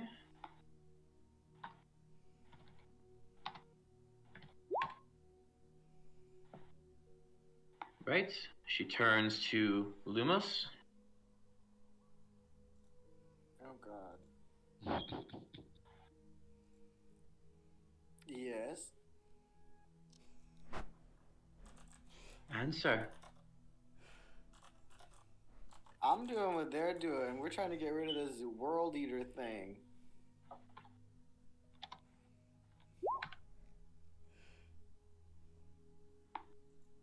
Turns next to Cinder.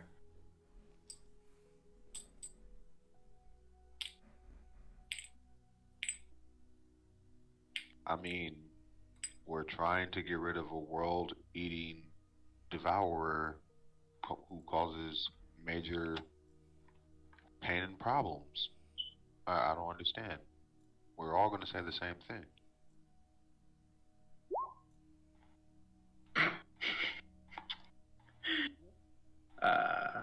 And she looks at Time that out. and turns. Time out. Time out. Time out. Time out. I'm sorry.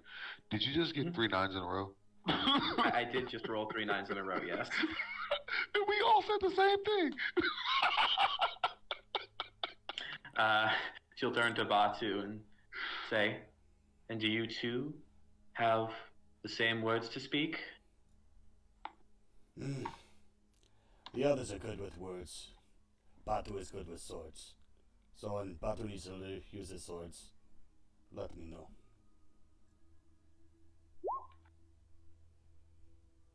Okay. She nods at this, turns to the general and says,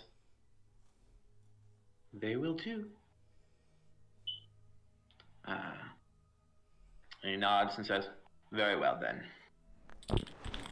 The purpose of the distraction is to draw away the guards. The natives of Yorn are not used to a military threat, so their armies are woefully understaffed. But their communications, by necessity given the vastness of Yorn, are top-notch. Once they hear of a grand disturbance in Phajin, they will immediately send all the reinforcements they can. We will slip in at that time and infiltrate our way to the listening room at the top of the capital. You This mentioned room? this listening room. What is this? This is the room where the great and glorious leaders of the Yoronites listen to Yoron's thoughts, or at least as much of them as mortals such as ourselves are able to understand. They can tell when Yoron is feeling hungry and about to eat a plane, so they can prepare to go salvaging for people and items of value. So Suppose, according to... you are saying that it's like a stream of communication, and that people go on there to sit in the urine stream. Something like that, but no mortal could ever hope to gain Yoren's attention through this stream. That's where the prophet comes in. She has, in addition to her prophecy, something of an allure to her. We believe she will be able to affect him through the listening room. We believe she will be able to put him to sleep. As long as we can defend her from this inside this room. Batu has heard that golden showers put men to sleep.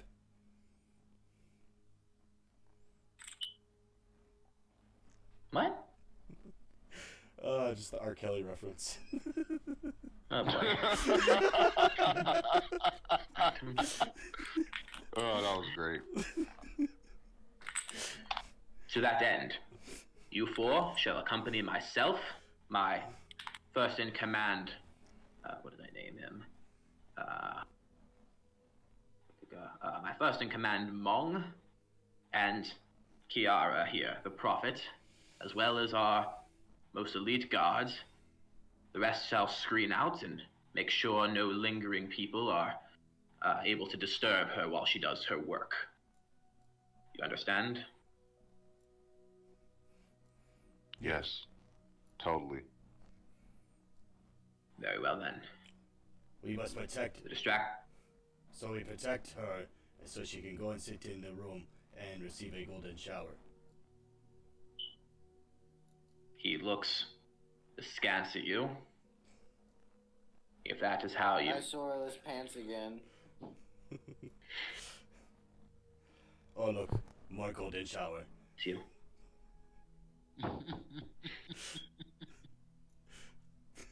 He looks askance, but the prophet sort of lets out a bit of a tinkling laugh at it. He says, "Oh, I assure you, I shall be giving far more than I receive." Well then. Okay, the general steps back in. The distraction will begin in an hour. We must make our way to the capital now, so that we'll be in place by the time the distraction begins. I'm gonna, Batu's gonna look over to Cinder and be like, is she suggesting she's going to give him a Cleveland steamer? Or she might be trying to yank his chain. I'm not sure. It's gonna be one of those things, man. I do not like this plan. We totally need to talk to Gaspar about this. He's the brain of the operation. Alright. I'm certainly not the brain. No, you're this guy. Okay. Sticks his hands in old man's pants. He told me to go into his pocket. It wasn't his pants. I don't See, believe. you guys haven't balls to do it. No, you're the Because one you who got has the balls. Yeah, thanks, right? Thank you. Oh. You got one more I than should- we do. Yeah. I shouldn't joke. I'm the one who made the damn thing. I shouldn't make fun. Geispart will turn to the general. Okay. When do we mobilize? He looks at the slowly dimming torches. 10 minutes. Very good. Now, is there a outhouse or anywhere we can prepare ourselves for the mobilization? We dug some trenches out the back. Make whatever Excellent. preparations you need. And they all sort of walk back up towards the general's office. Not gonna lie, it may take 20 minutes. I will try to be swift. Friends, why don't you all come and hold my hand? I saw Geispart will make his way to the trenches. If you ask Loomis, he'll probably wipe for you.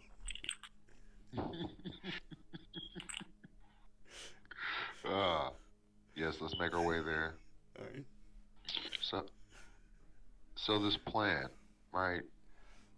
We're not actually gonna go through with it, right? That's what I'm. Geispart will squat over the trenches because he does in fact need to go. Yes, that stuff's swimming around in him. But he's also here to discuss the plan. Alright. Dude, I love that this has become a giant potty joke. I don't know why. It's just the best thing ever. I fucking love it. Now, we know what their plan is, but we still do not know if they are the agents of the Umbral. That is unclear. When I tried to reach for the darkness, it was similar. There's deception there. What's everyone's passive perception, real quick? I actually don't have it written down. Oh, 1 second. I think mine's 11. 15. Mine's 11. Mm-hmm. Passive perception. 1187 60652. Shit, I'm trying to find it on this character sheet. I can't find it. It's right under skills. Geispart has a 15.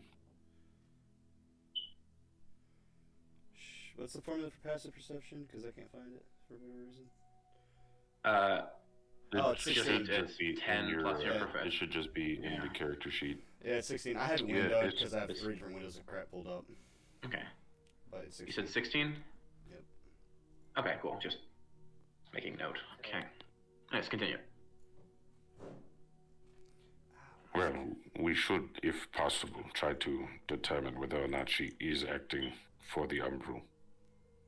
But push come to shove, if we are unable to make such a determination, We could just kill her. then we must make a choice. I We mean- could kill her and foil their plans. But at the same time, this creature, Yoram, is in fact a world eater. Yes. They did say that he poops out the material though to make new worlds. I mean, I'm still on that being a fundamental part of the universe, right? I know what happens when things get overcrowded, Well, and there's too. Batu Not says, enough resources. we are here to kill one world eater. If it's not the same world eater, then why kill it? Very well, then we are agreed. If we are unable to determine her allegiances to the Umbral, we kill her anyway. Oh, we lost. Oh no! Thomas, did you go? He's still on roll 20. He might come back. Hey! Oh, he's back. There he goes. Oh, and he's gone. Oh, Oh no. Hey man! You're, Missing the windows. see, that's like this lady. I was walking in the grocery store, and then she was walking down the same aisle, and she moved the same way I did. And Oh, you did the ope it was dance? like we were dancing. The ope dance? Yeah, Oh, like, oh, what the oh, fuck? Oh, oh, oh, oh, sorry, guy. Oh, hello, Tom? Yeah, sorry, I had to get connected back to Wi-Fi, so I had to restart my phone. My phone's down. Yeah, that shit happened to me the Well, other. I'm sorry to hear that. But you're here now. Okay. Same bad channel, same bad place. I guess part of this need for wiping.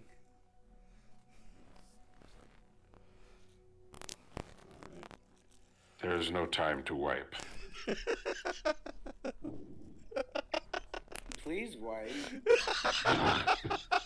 No, he's offering. I told you, don't even need to ask this I'm guy. not offering. I'm saying you're doing it. All right, find me some comfy leaves or straw. Perhaps just anything soft. Let's see, what can I make with prestidigitation? Oh, I can make objects with prestidigitation. Hold on. You can make some ass wipes. Catcher. I'm gonna make Oh my god. a non-magical trinket of a towel. Okay. Make 3 of them. And I'm gonna hand them to him. Please wipe. Oh my. I could have conjured a little rabbit. Maybe you could have wiped with that. Oh god. Oh God. That is a very useful skill. I'm glad to know you. Oh my god. You're welcome. I don't really want to That smell was you, great. so that's clean. I mean, technically, you could use prestidigitation to But damn. kind of, let's call it like a ghost wiping. Yeah, I was gonna say good wipe for him. Yeah, I'm not doing that. I'm not helping you Oh. wipe it. Mage hand. Oh, that's a use for mage hand. Oh, nice. Well, prestidigitation can do that. That's a really underrated skill. Oh, It's so what I useful. can do, I can warm the towel I made to add flavor, so when you wipe it, it'll be warm. I'm It's gonna probably warm. already warm, you know. But Oh my god. I don't need to go through the graphic details of wiping. Just assume that it is done. It is done. I'm gonna. My son's crying. I'm gonna go This put is him the in the greatest monitor back. game of D&D I've ever played. We taking 5? Looks like we're taking a moment while a child is handled. Oh, that was great. Mm-hmm. Miss Jean, I will say, I'm loving your storytelling. This is nice. Oh, thank you. Say, I'm so surprised. It's 2 hours in and we haven't had a fight yet. I was worried about how that wound up happening. We bypass fights. This is true. This is true. All right. So, anything else you guys Is there want to? supposed to be a fight? There could have been. You don't know. We were supposed to have a fight with these guys, but we I mean, chose to join up technically, with them. we can start fights with every single person we meet. Mm-hmm. Yeah. Oh. I tried to plan for as many different choices you guys could have made as possible. So, you're sitting pretty. I am pretty, thank you. Yeah. All right. All right. Anything else you guys want to discuss or do in the 2 minutes you have before general call to order? No. Mm. Nope. My snake is still with me, correct? Yes, you do have your familiar. Alright, sweet. I have Parmesan with me. That's my mouse. Oh, I thought you meant literally the cheese. Like you just keep it on you. Mm-hmm. Yep. Like you never know. Never know what. Never know when you might need to whip out some Parmesan. Exactly. He's real useful. Gaspar's got some Famunda cheese for him. Alright. Anyways, so guys head back in, and once again the general, Mong and the Prophet are standing up on the balcony, with Gria sort of off to the side a little bit. Or, no, sorry, never mind, she's gone by this point, she's off to make the distraction. The general once again raises his fists, silence falls, simply says, "It is time. Head for the sleds." And everyone lets out a big cheer and then starts filing out a different passage out of the building and then down a different passage than the one you guys came through. General looks down to you guys and gestures you to follow along with his party. Okay. We follow. Let's make that move. All right, so you're traveling with the three sort of head honchos there, you lot, and then another 4 of the society guards are also considered part of this group. The rest sort of streaming ahead. They head through these tunnels a short way until, again, passing through another one of these warps, opens into a gigantic cavern that gale winds seem to blow through.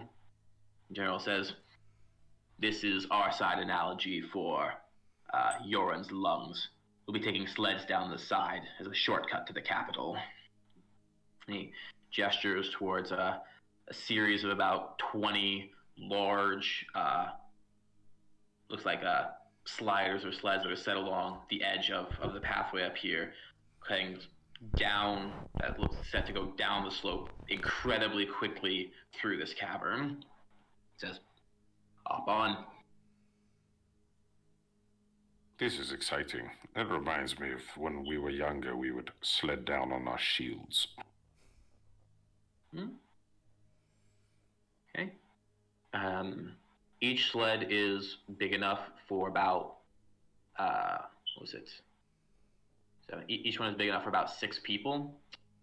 So how do you guys want to split or arrange yourselves with the general's party? The general and his men should take 1 sled, and we, the personal guard, will take a sled with the Prophet. There we Makes go. sense. Yep. Okay. General sort of shrugs at that. Lets you off. The Prophet gives you a short little curtsy and says, "I'll be in your care," and heads off and sits primly at the front of the sled for you guys.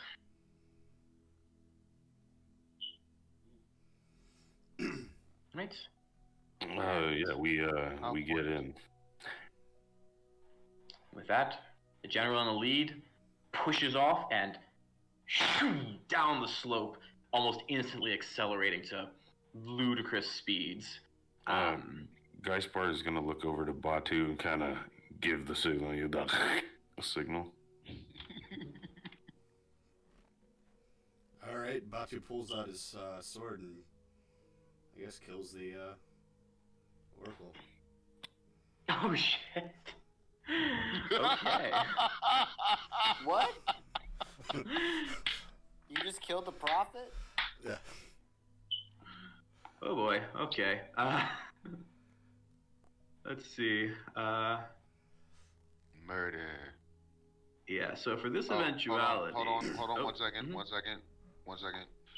So they slit her throat. Alright. And Oh no. Well, he's pulling out his sword and going to attack. Yeah, he's going to full on try to decapitate her ass. Oh boy. Okay. Can I try to stop this? I'm gonna do this and turn into her. Just Oh in case. boy. And turn. Well, you don't know what she looks like. She's wearing full covering clothing and a I'm mask. saying after, if we do get a chance to kill her, right? I am going to turn into her. I'm going to become her visage. Okay. So if you want to do this without being spotted, I'm going to need you to do a sleight of hand check to draw and swing without being seen.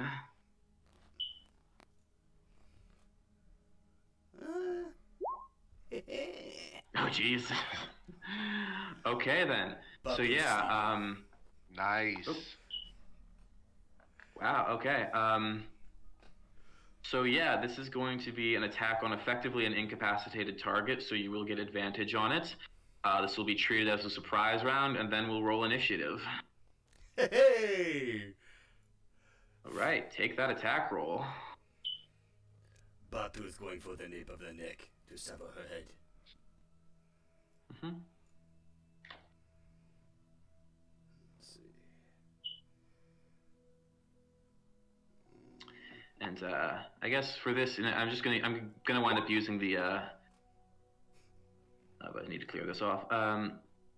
The same. If I can actually get it. I'm assuming 23 gets her. Oh yeah, that's gonna hit. Real quick, I'm clearing off the map we used for that initial war scene from yesterday. So let me drag the player banner over to that one. We'll use this as our battle map for this, and we'll say. So the road on the map is going to be the pathway you came down. Everything south of the road is going to be the slope. And everything north is going to be sheer cliff going upwards. See, Stitch isn't here. And so this is a single attack. This is not an action surgeable attack. It's just a sort of a surprise attack. All right. Sorry about that. Then it's he dual wields. That's 18. Okay.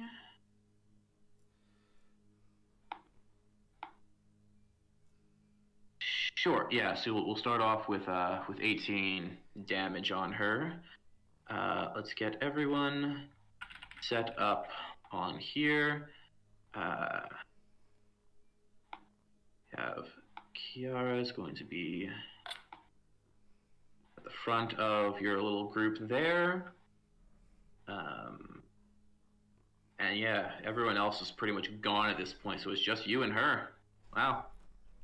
Okay then. Okay, this might mess everything up. Let's just see what happens. Okay, so I killed Cinder there. We can get her back though. Damn, Cinder just got off right off the rip. Shit. Okay.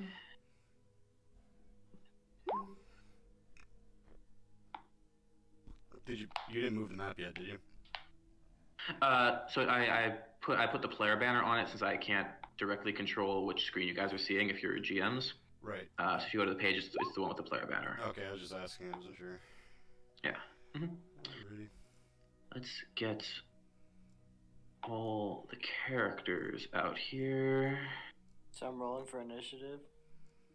Yes. So I see Geispar, I see Batu, I see Cinder, and then Loomis. Let's get you out here as well. There you go. And yeah, arrange yourself, you guys. Batu, you'll be closest to her. Everyone else, arrange yourself how you would be around this area.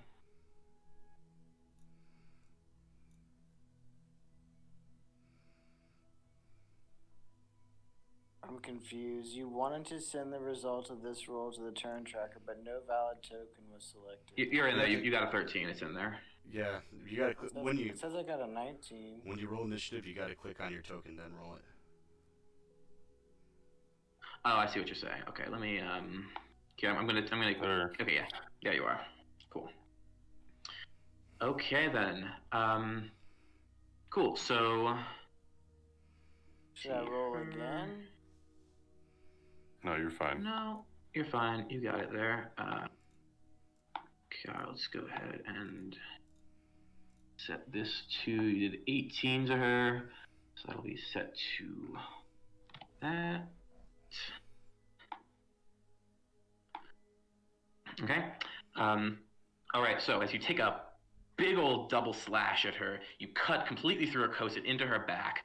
She screams a horrible sound from what was previously a very melodious voice. She lurches forward, the clothing falling off her and her mask falling off of her face. She turns towards you. You can see that she is not human or any other sort of conventional race. Instead, she, except for her face, which is indeed a very, very, almost incredibly beautiful, like dark-skinned woman's face, sort of innocent, pure beauty that's currently twisted into a snarl of rage.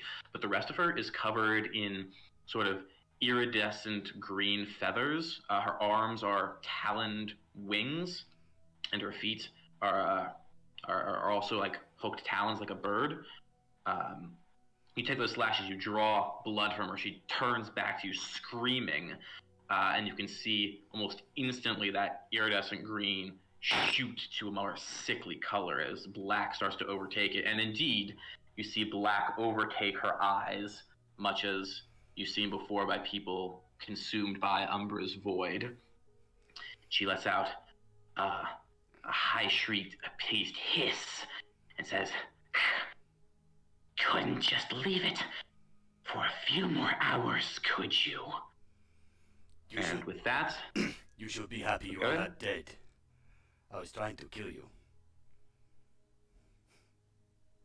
Fools. You've left yourselves alone with me. And with that, first turn of combat will start with Cinder. Now, Cinder, her face, like I said, is, despite being twisted, almost unnaturally beautiful. And how do I put myself in the order? Cinder also got a 19, so... Yeah.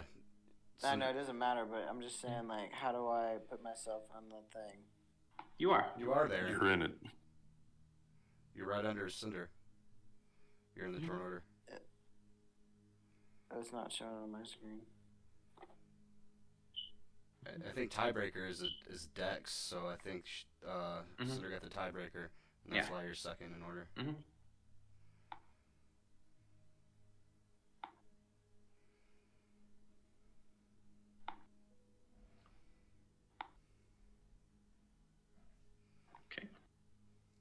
All right, so Cinder, you look upon her and you see her lovely visage.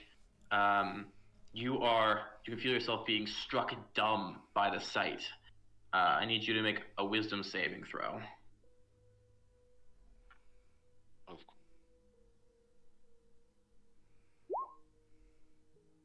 Okay. Oh, I clicked the wrong one. Nope, I clicked the wrong one. That was a check, wisdom not a saving throw. check. Gotcha. Also like that. Yeah, so you find yourself just locked into her eyes and on her visage, and for this round, you are stunned, I'm afraid. You're unable to take your eyes off of her. Lumos, an enchanting creature. Oh, I'm screwed. Okay. You also, as you're facing her, seeing this sudden attack going on, you're, if you're looking at her, you will also need to make this save.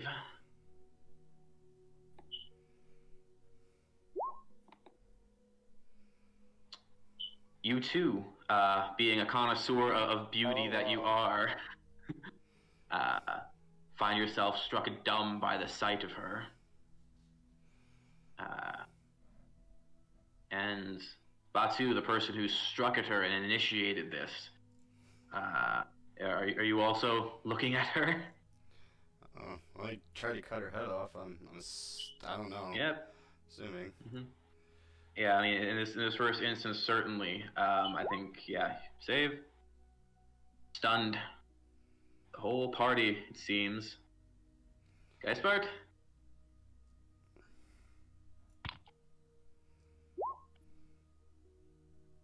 You, being the practical sort that you are, and manage to throw off the effects of her beauty. And let's see. Yep. So you can take your action normally. Let me show you why they call me Geistbart. And he will rage. All right. And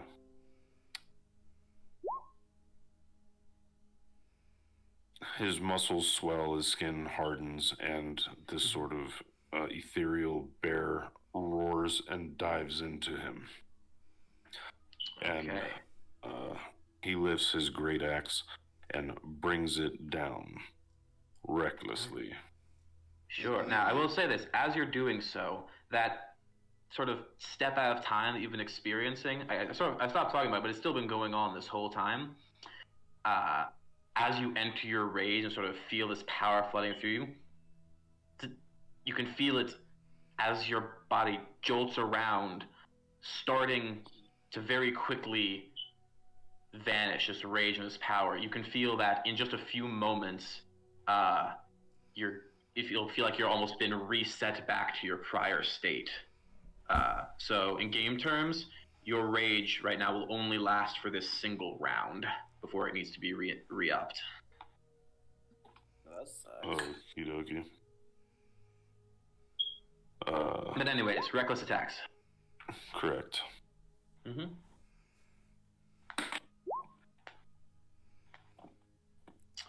Okay. That first one is a hit.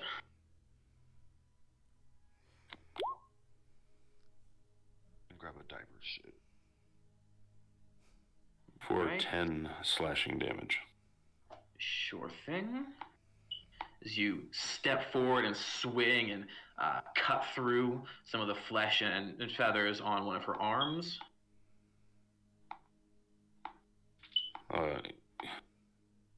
He pulls his axe up into the air again and lets it swing down, gaining momentum, and then lifting it up for another attack. Mm-hmm. Ooh. Ooh. Oh God. Okay. Sure. Time for big boy damage.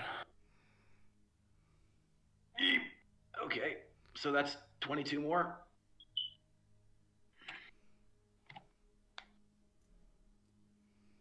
Yeah. No, she is very quickly bleeding very, very heavily. Let's see. Okay.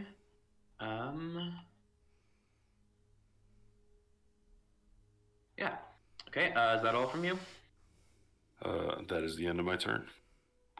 Okay, it's gonna be her turn. She's going to start singing. And it's at first a beautiful melody, but then notes and entire chords and sections of dissonance start layering on top of it in weird, unnatural ways. And you see the very air about her start to vibrate and pulse. And in an area about 5 feet around her that's sort of becoming jarred with the force of this magical singing she's doing. In addition, she turns to face you, Geistbart, in response to your and Batu's attacks. She speaks 3 words that are lost in the sound. You can't make out what they are, but each of them is being treated like an attack linked into the melody. So I need to roll.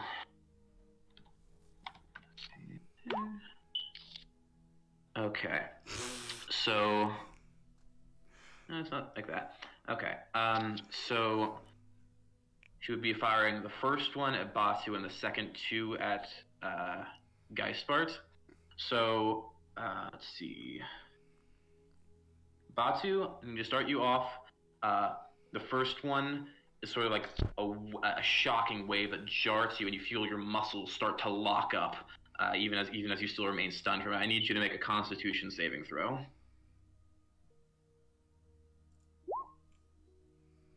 Okay, you do manage to throw off the effect, even as you're sort of grinning stupidly with a bit of drool coming from your mouth at her. Geisbart, I need you to make a wisdom saving throw. This is one of the beautiful tones. You can feel her sort of lulling to sleep just a little bit. And yeah, you crumple and fall asleep in that moment. Your rage, of course, ends anyway. So for the next minute, you are asleep. And with that, she's going to spread her wings, and she's going to fly backwards out over the edge of the chasm, 20 feet. Time out.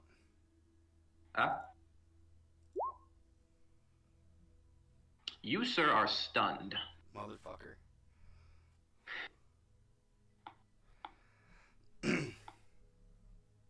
Flies out to about there.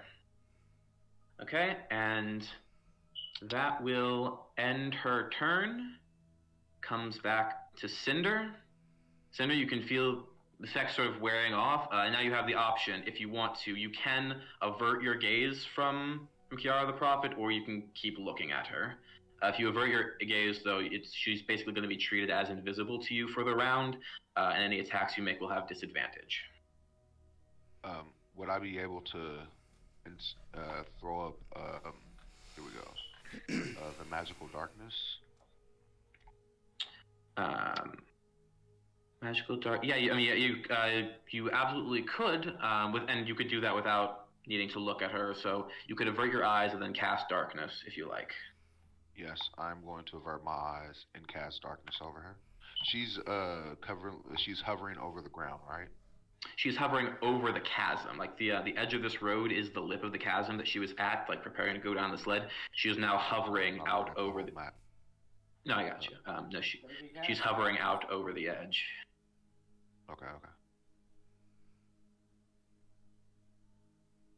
All right. So, yes, I will cast. Also, yeah, go. Yeah. Oh, what were you gonna say? Forget me. No, not important. Not important. No. All right. Before I do that magical darkness, though, I would like to do a martial check on her, and I wanted to see if I can tell what kind of creature she is, whether or not I've encountered her before. I mean, not her specifically, but her type of creature. Sure. Make a nature check.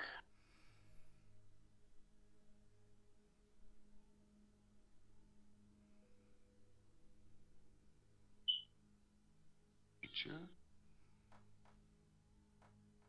16.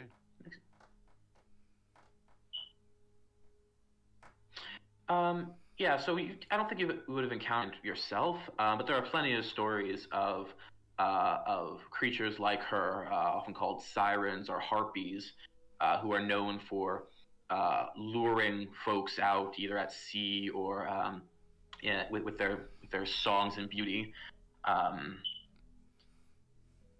Of like that. So I will cast magical darkness on her, right? Like I want to cast it directly on her, so she is the center point of the darkness. Sure. Okay. And what's the radius on that?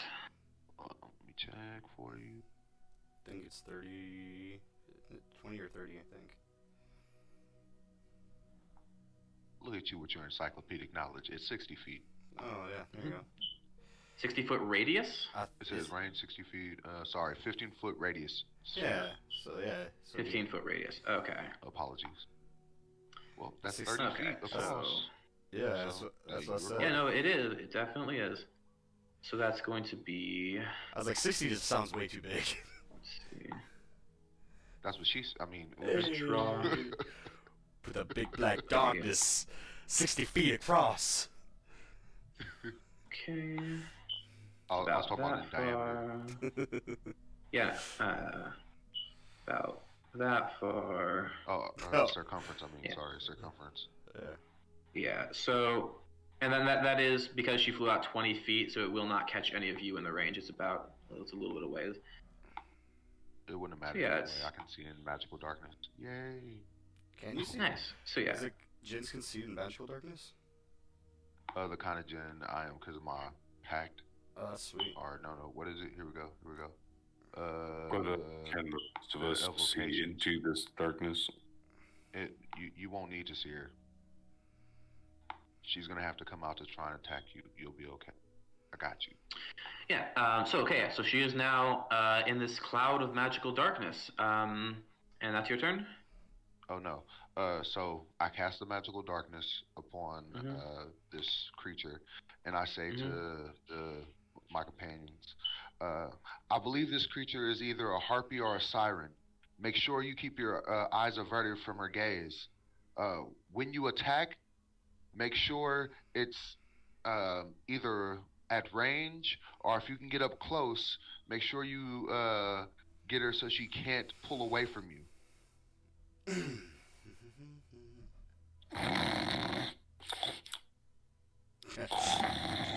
Oh, he over here asleep. Yes. Yeah. Yep. Everybody's stunned. I forgot. Oh my god. I suck. And that's your turn. Okay. Wait. Where am I standing? You're at the back of the group currently. Yes, I am going to move here. Yes, I'll move Cool. there. All right. Alright. Sure thing. So that goes to Lumos's turn. Of course, since they're in the darkness, you shake off your stunning effect and it doesn't get reapplied because you can't see them. Instead, you sort of come to your senses and see this big old orb of darkness hovering in the middle of space. So, do I know where she is? Can I cast magic missile? So I mean, it is 100% accurate. But does it say you have to see them? well, so what You can see. let me double check exactly, because she would effectively be treated as invisible to you right now. If you said we could try to It's hit just- them with a disadvantage. Right, so I believe invisible just means it's disadvantage to attack them. You can make 3 glowing darts of magical force. Each dart hits a creature of your choice that you can see within range. So Yeah, I you can't can't see Well, yeah, you can't see them. If you could, then that would work, but yes. Damn, you messed up Cool. my shit with your darkness. Yeah, good job. Good job, Cinder. Yo, I'm trying to make it so you guys don't get in a stupor. Next time I'll let her feast on your liver. I guess I'd suck it with a C. Okay, so what will you do then? So I can try to just cast Firebolt with disadvantage? Yes, you could cast Firebolt at disadvantage. Okay, well first, Can't you cast like a gust of wind? No, you can't blow away darkness. Gosh darn it. Quit hating. let's see, what do I do? I'll do... Yeah. The only thing I was going to mention before was just that any of you in the vicinity could now hear the sound of the testicle, the gyroscope inside it has really started to pick up speed and has started to make just a faint little whining noise. Oh shit. This is her. Okay. Okay, so anyways. I'm gonna do a twin spell, and I'm gonna use Healing Word on both. They were both hit, right? They were both hit, yeah? I was hit with 4 damage. But Hold on.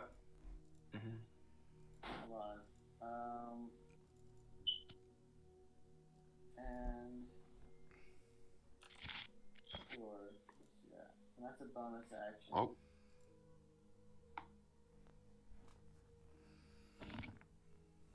Yeah, both healed for 8.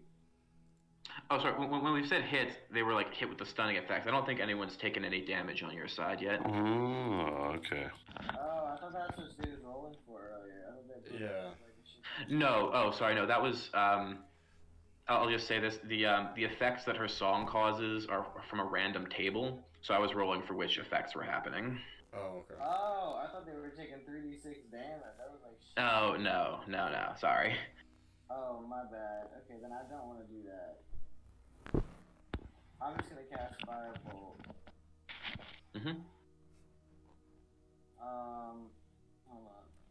Cast firebolt into the darkness. Yeah. Unfortunately, because you can't see what you're shooting at, it streaks through and comes out on the other side, not appearing to have hit anything. Why did we do this darkness shit? I have a plan. Just, it'll be okay. You should have held your action until she came out of the darkness, and then we all could have hit her at once. But I wasn't going to tell you how to do your turn. Oh, okay. Well, I'm done. Okay, goes on to Batu, who also comes out of his stupor.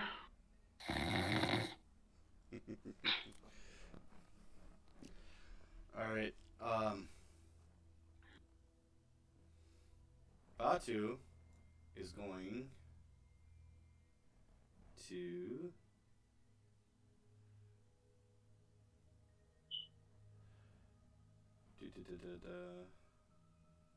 where can I find it? I can't find it. Sure, Martial extra attack. Oh, here it is. I'm going to manifest my echo. I'm going to launch my echo straight out in front of her. Well, straight out in front of me. And it should be evasive.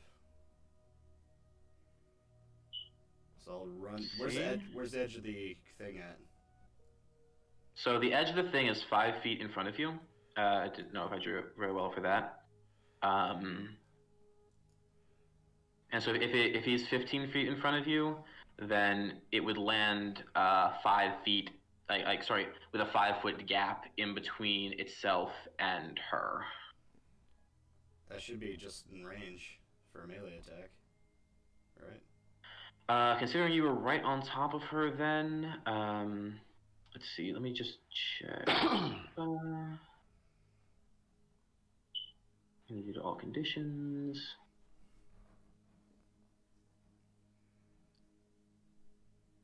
Okay. I assume the echo still has to obey sight rules. I don't see anything about that here.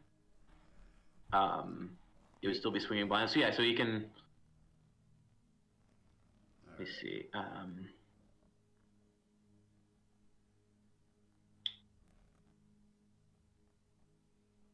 Yeah. So yeah. So you can put him out there. He'll be just barely in range to attack, but it will still be a disadvantage. Oh Jesus. Okay. Well, he flailing about, floating in the darkness. Yeah. No, I have a double attack. Will you have time to do that? Since I'm assuming he's plummeting almost immediately after he goes to hit her. Wait, no.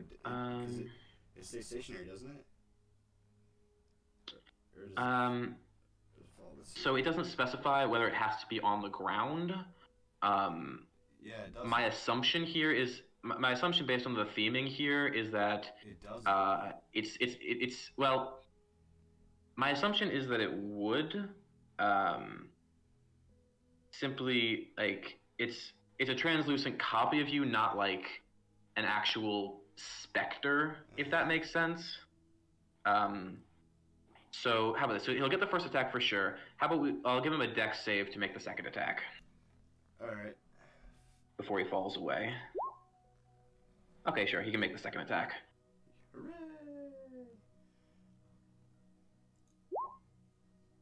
Jesus Christ. Okay.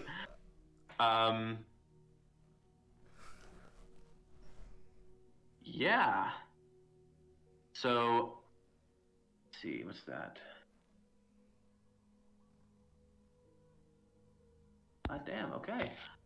So your echo flailing about in the targets connects, and then with it's dual wielding, right? Yes.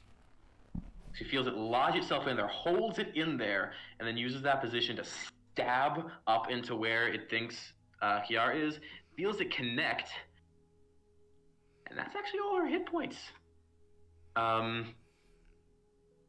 As he plummets and falls out of the bottom, as you see your echo plummet and fall out of the bottom of the cloud, right next to it is also plummeting a feathered corpse, as it appears.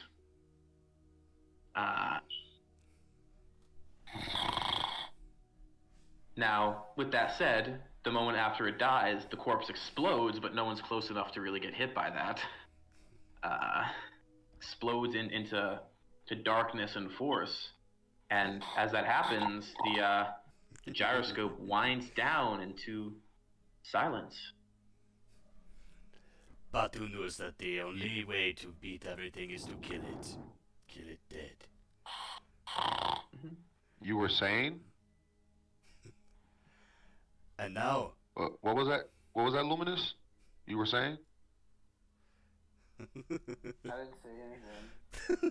Oh no! I thought you were talking about how the darkness wasn't going to help us. How did it help us?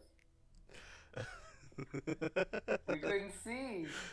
It's still debatable. That's why it helped. Yeah. You were able to snap out of stun because you could no longer see the face.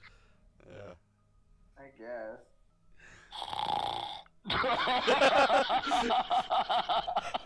Gaspard, I'm gonna. Yes, Gaspard is still asleep. I'm gonna wake up to school a bitch and fall right back to sleep. Yeah, you can shake him awake. Did we win? Batu Akan is greatest, there was no doubt. There was some doubt. There was not any. Not one. There was a little. I felt none. I mean, we all contributed in some way. You know, most of our attacks hit. Most of.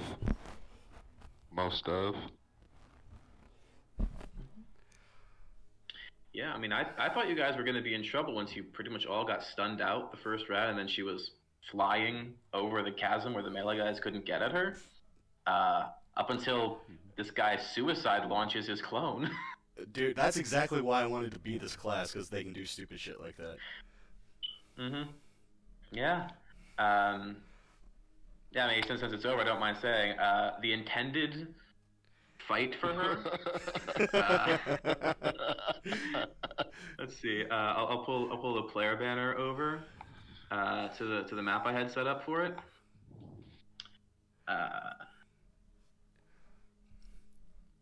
It was supposed to be her, a bunch of the four guards, and then also the general himself versus Womp you got.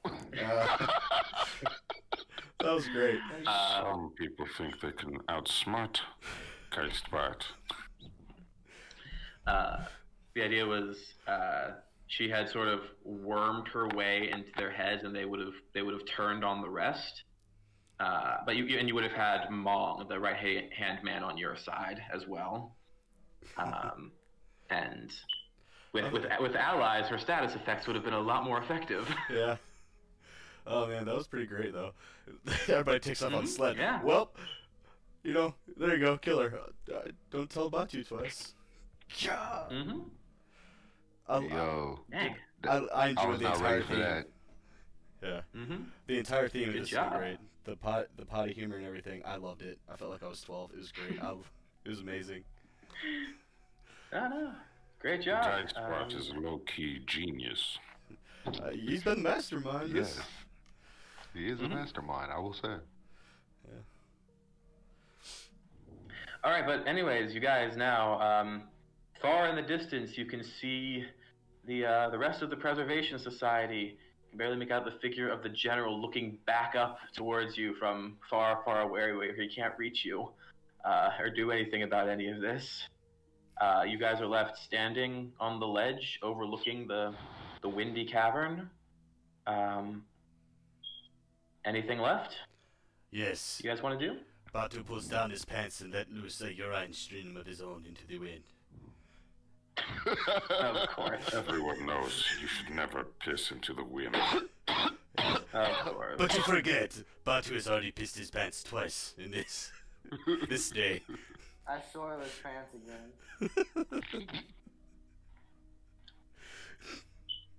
Nice.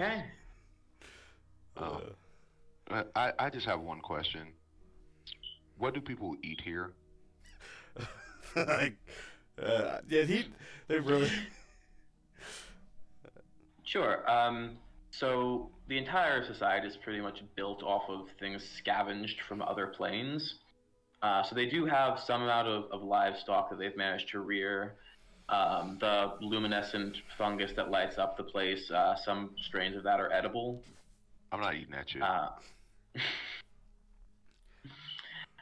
But I mean, despite all that, I mean, these people live in decadence for the most part. So, like, they've got some serious feasting that they can do.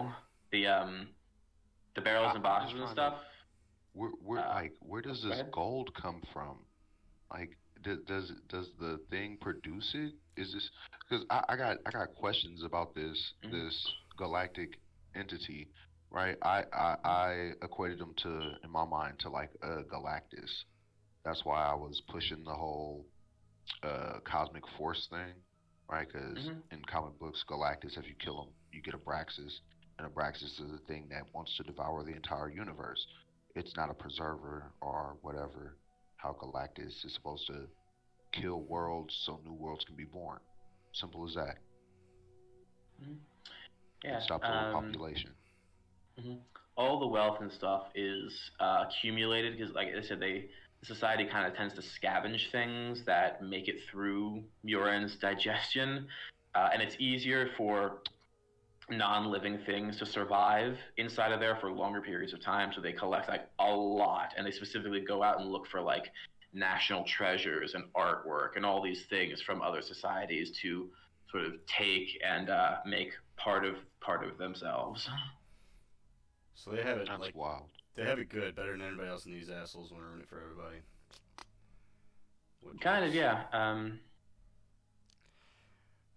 It's a very skewed perspective they have when the vast majority of them are born and grow up inside of Yorin. Yeah. That's what happens if it interesting turns upside down? Does the stomach acid like spill out and destroy everything? So there is no up and down in interdimensional space, so there really isn't a way for that to happen. I mean, but as their orientation is, they build all their stuff with the thing facing one way. If it decided to turn upside down, even if there is no orientation in space, because they are inside of it, it'd be like something attached to a ship. It's going to turn with them, right? So all his insides and digestion would fall to the other side. There's gravity inside of them, obviously. Down, the direction that down is, would also turn. And he's probably an extra dimensional being. He's probably not the same kind of... Right, I mean, like, his... like those There's a little breathable dimensional... atmosphere inside of his body. It's true. Those little warp things you guys went through to travel around is supposed to sort of indicate that this guy exists in, like, multiple spatial dimensions. So those are and pocket temporal dimensions stuff, inside of him? I thought we were Kind going of, to, like, yeah. ventricles and shit. Well, sort of. It would be more accurate to say what you travel through are, like, real space analogs to its true organs and such. In fact, I had this whole thing so that if you somehow managed to really muck things up, you would have triggered its immune system. Holy shit. Which could have gotten messy. But that would have only happened. This urine thing. Like, this concept is wild. Have you ever heard of a DM named Arcadum? I have indeed, yeah. Alright. I won't say any more than that. Alright. Yeah, I enjoyed it. It was a great job. That's awesome. Thank you. And we got in under 3 hours, which is really what I was looking to do. Yeah, good job. It looks okay like... then. I know. So it's Derek's up next, but he said he wanted to switch times. But did you guys want to discuss when you wanted to? It depends on when my start date is for the new position. So until I have that, just assume it'll be Thursday. Just assume it'll be Thursday. Okay, we'll talk But about it. So in the future, that may not be possible. All right, if you guys wanted to start earlier on Thursday, that wouldn't be a problem either. That's up to you guys. That's sort of what I was going to bring up. Since I was under the impression the main reason we were starting so late was because of Ocelot's time zone. Yeah. Is everyone else on like this hemisphere? Yeah. Yes. Yeah, I'm in Louisiana. Yeah, so California. Okay. I'm in Nevada. so we can start like 2 hours earlier if you guys wanted to. I'd be okay with that. Like 2 That's 3 hours. fine with Six. me too. Okay. So we'll look at We'll work it out Yeah. when we know Durak's actual schedule. yeah, just throw it up in Discord and we'll figure it out. All right. Okay. Well, until then. All right, Thursday. and one thing we did last time, which we thought about doing again, Derek, if you, I don't know if you have anything you want to say to sort of lead into the next session. I sort of closed out the last one to sort of set the stage for the new one. Do you have anything you want to say on that front? Sure. As the group stands triumphant, looking over the edge of the cliff, piss splashing in the wind, the pull of something, you can feel it within you. It's not of your own accord. Something is pulling you. And immediately you are pulled through space and time, and you land, falling not far, maybe 10 feet onto loamy soil and soft grass on a hill. The sky above you is blue with puffy white clouds. A gentle breeze washes over the landscape, creating an ocean of rippling grass. Things appear quite peaceful. Down the bottom of the hill, you see an ocean and a city sitting along the coast. Beautiful, pearly white. A massive building, perhaps some kind of temple, sits in the center of this place. And you hear the voice of an old man from behind. Well, it's about time. You're a little late, but I'm glad to see you are all here. My name is Hanamura, and I will be your guide as you save our world. Awesome. Hanamura. All right.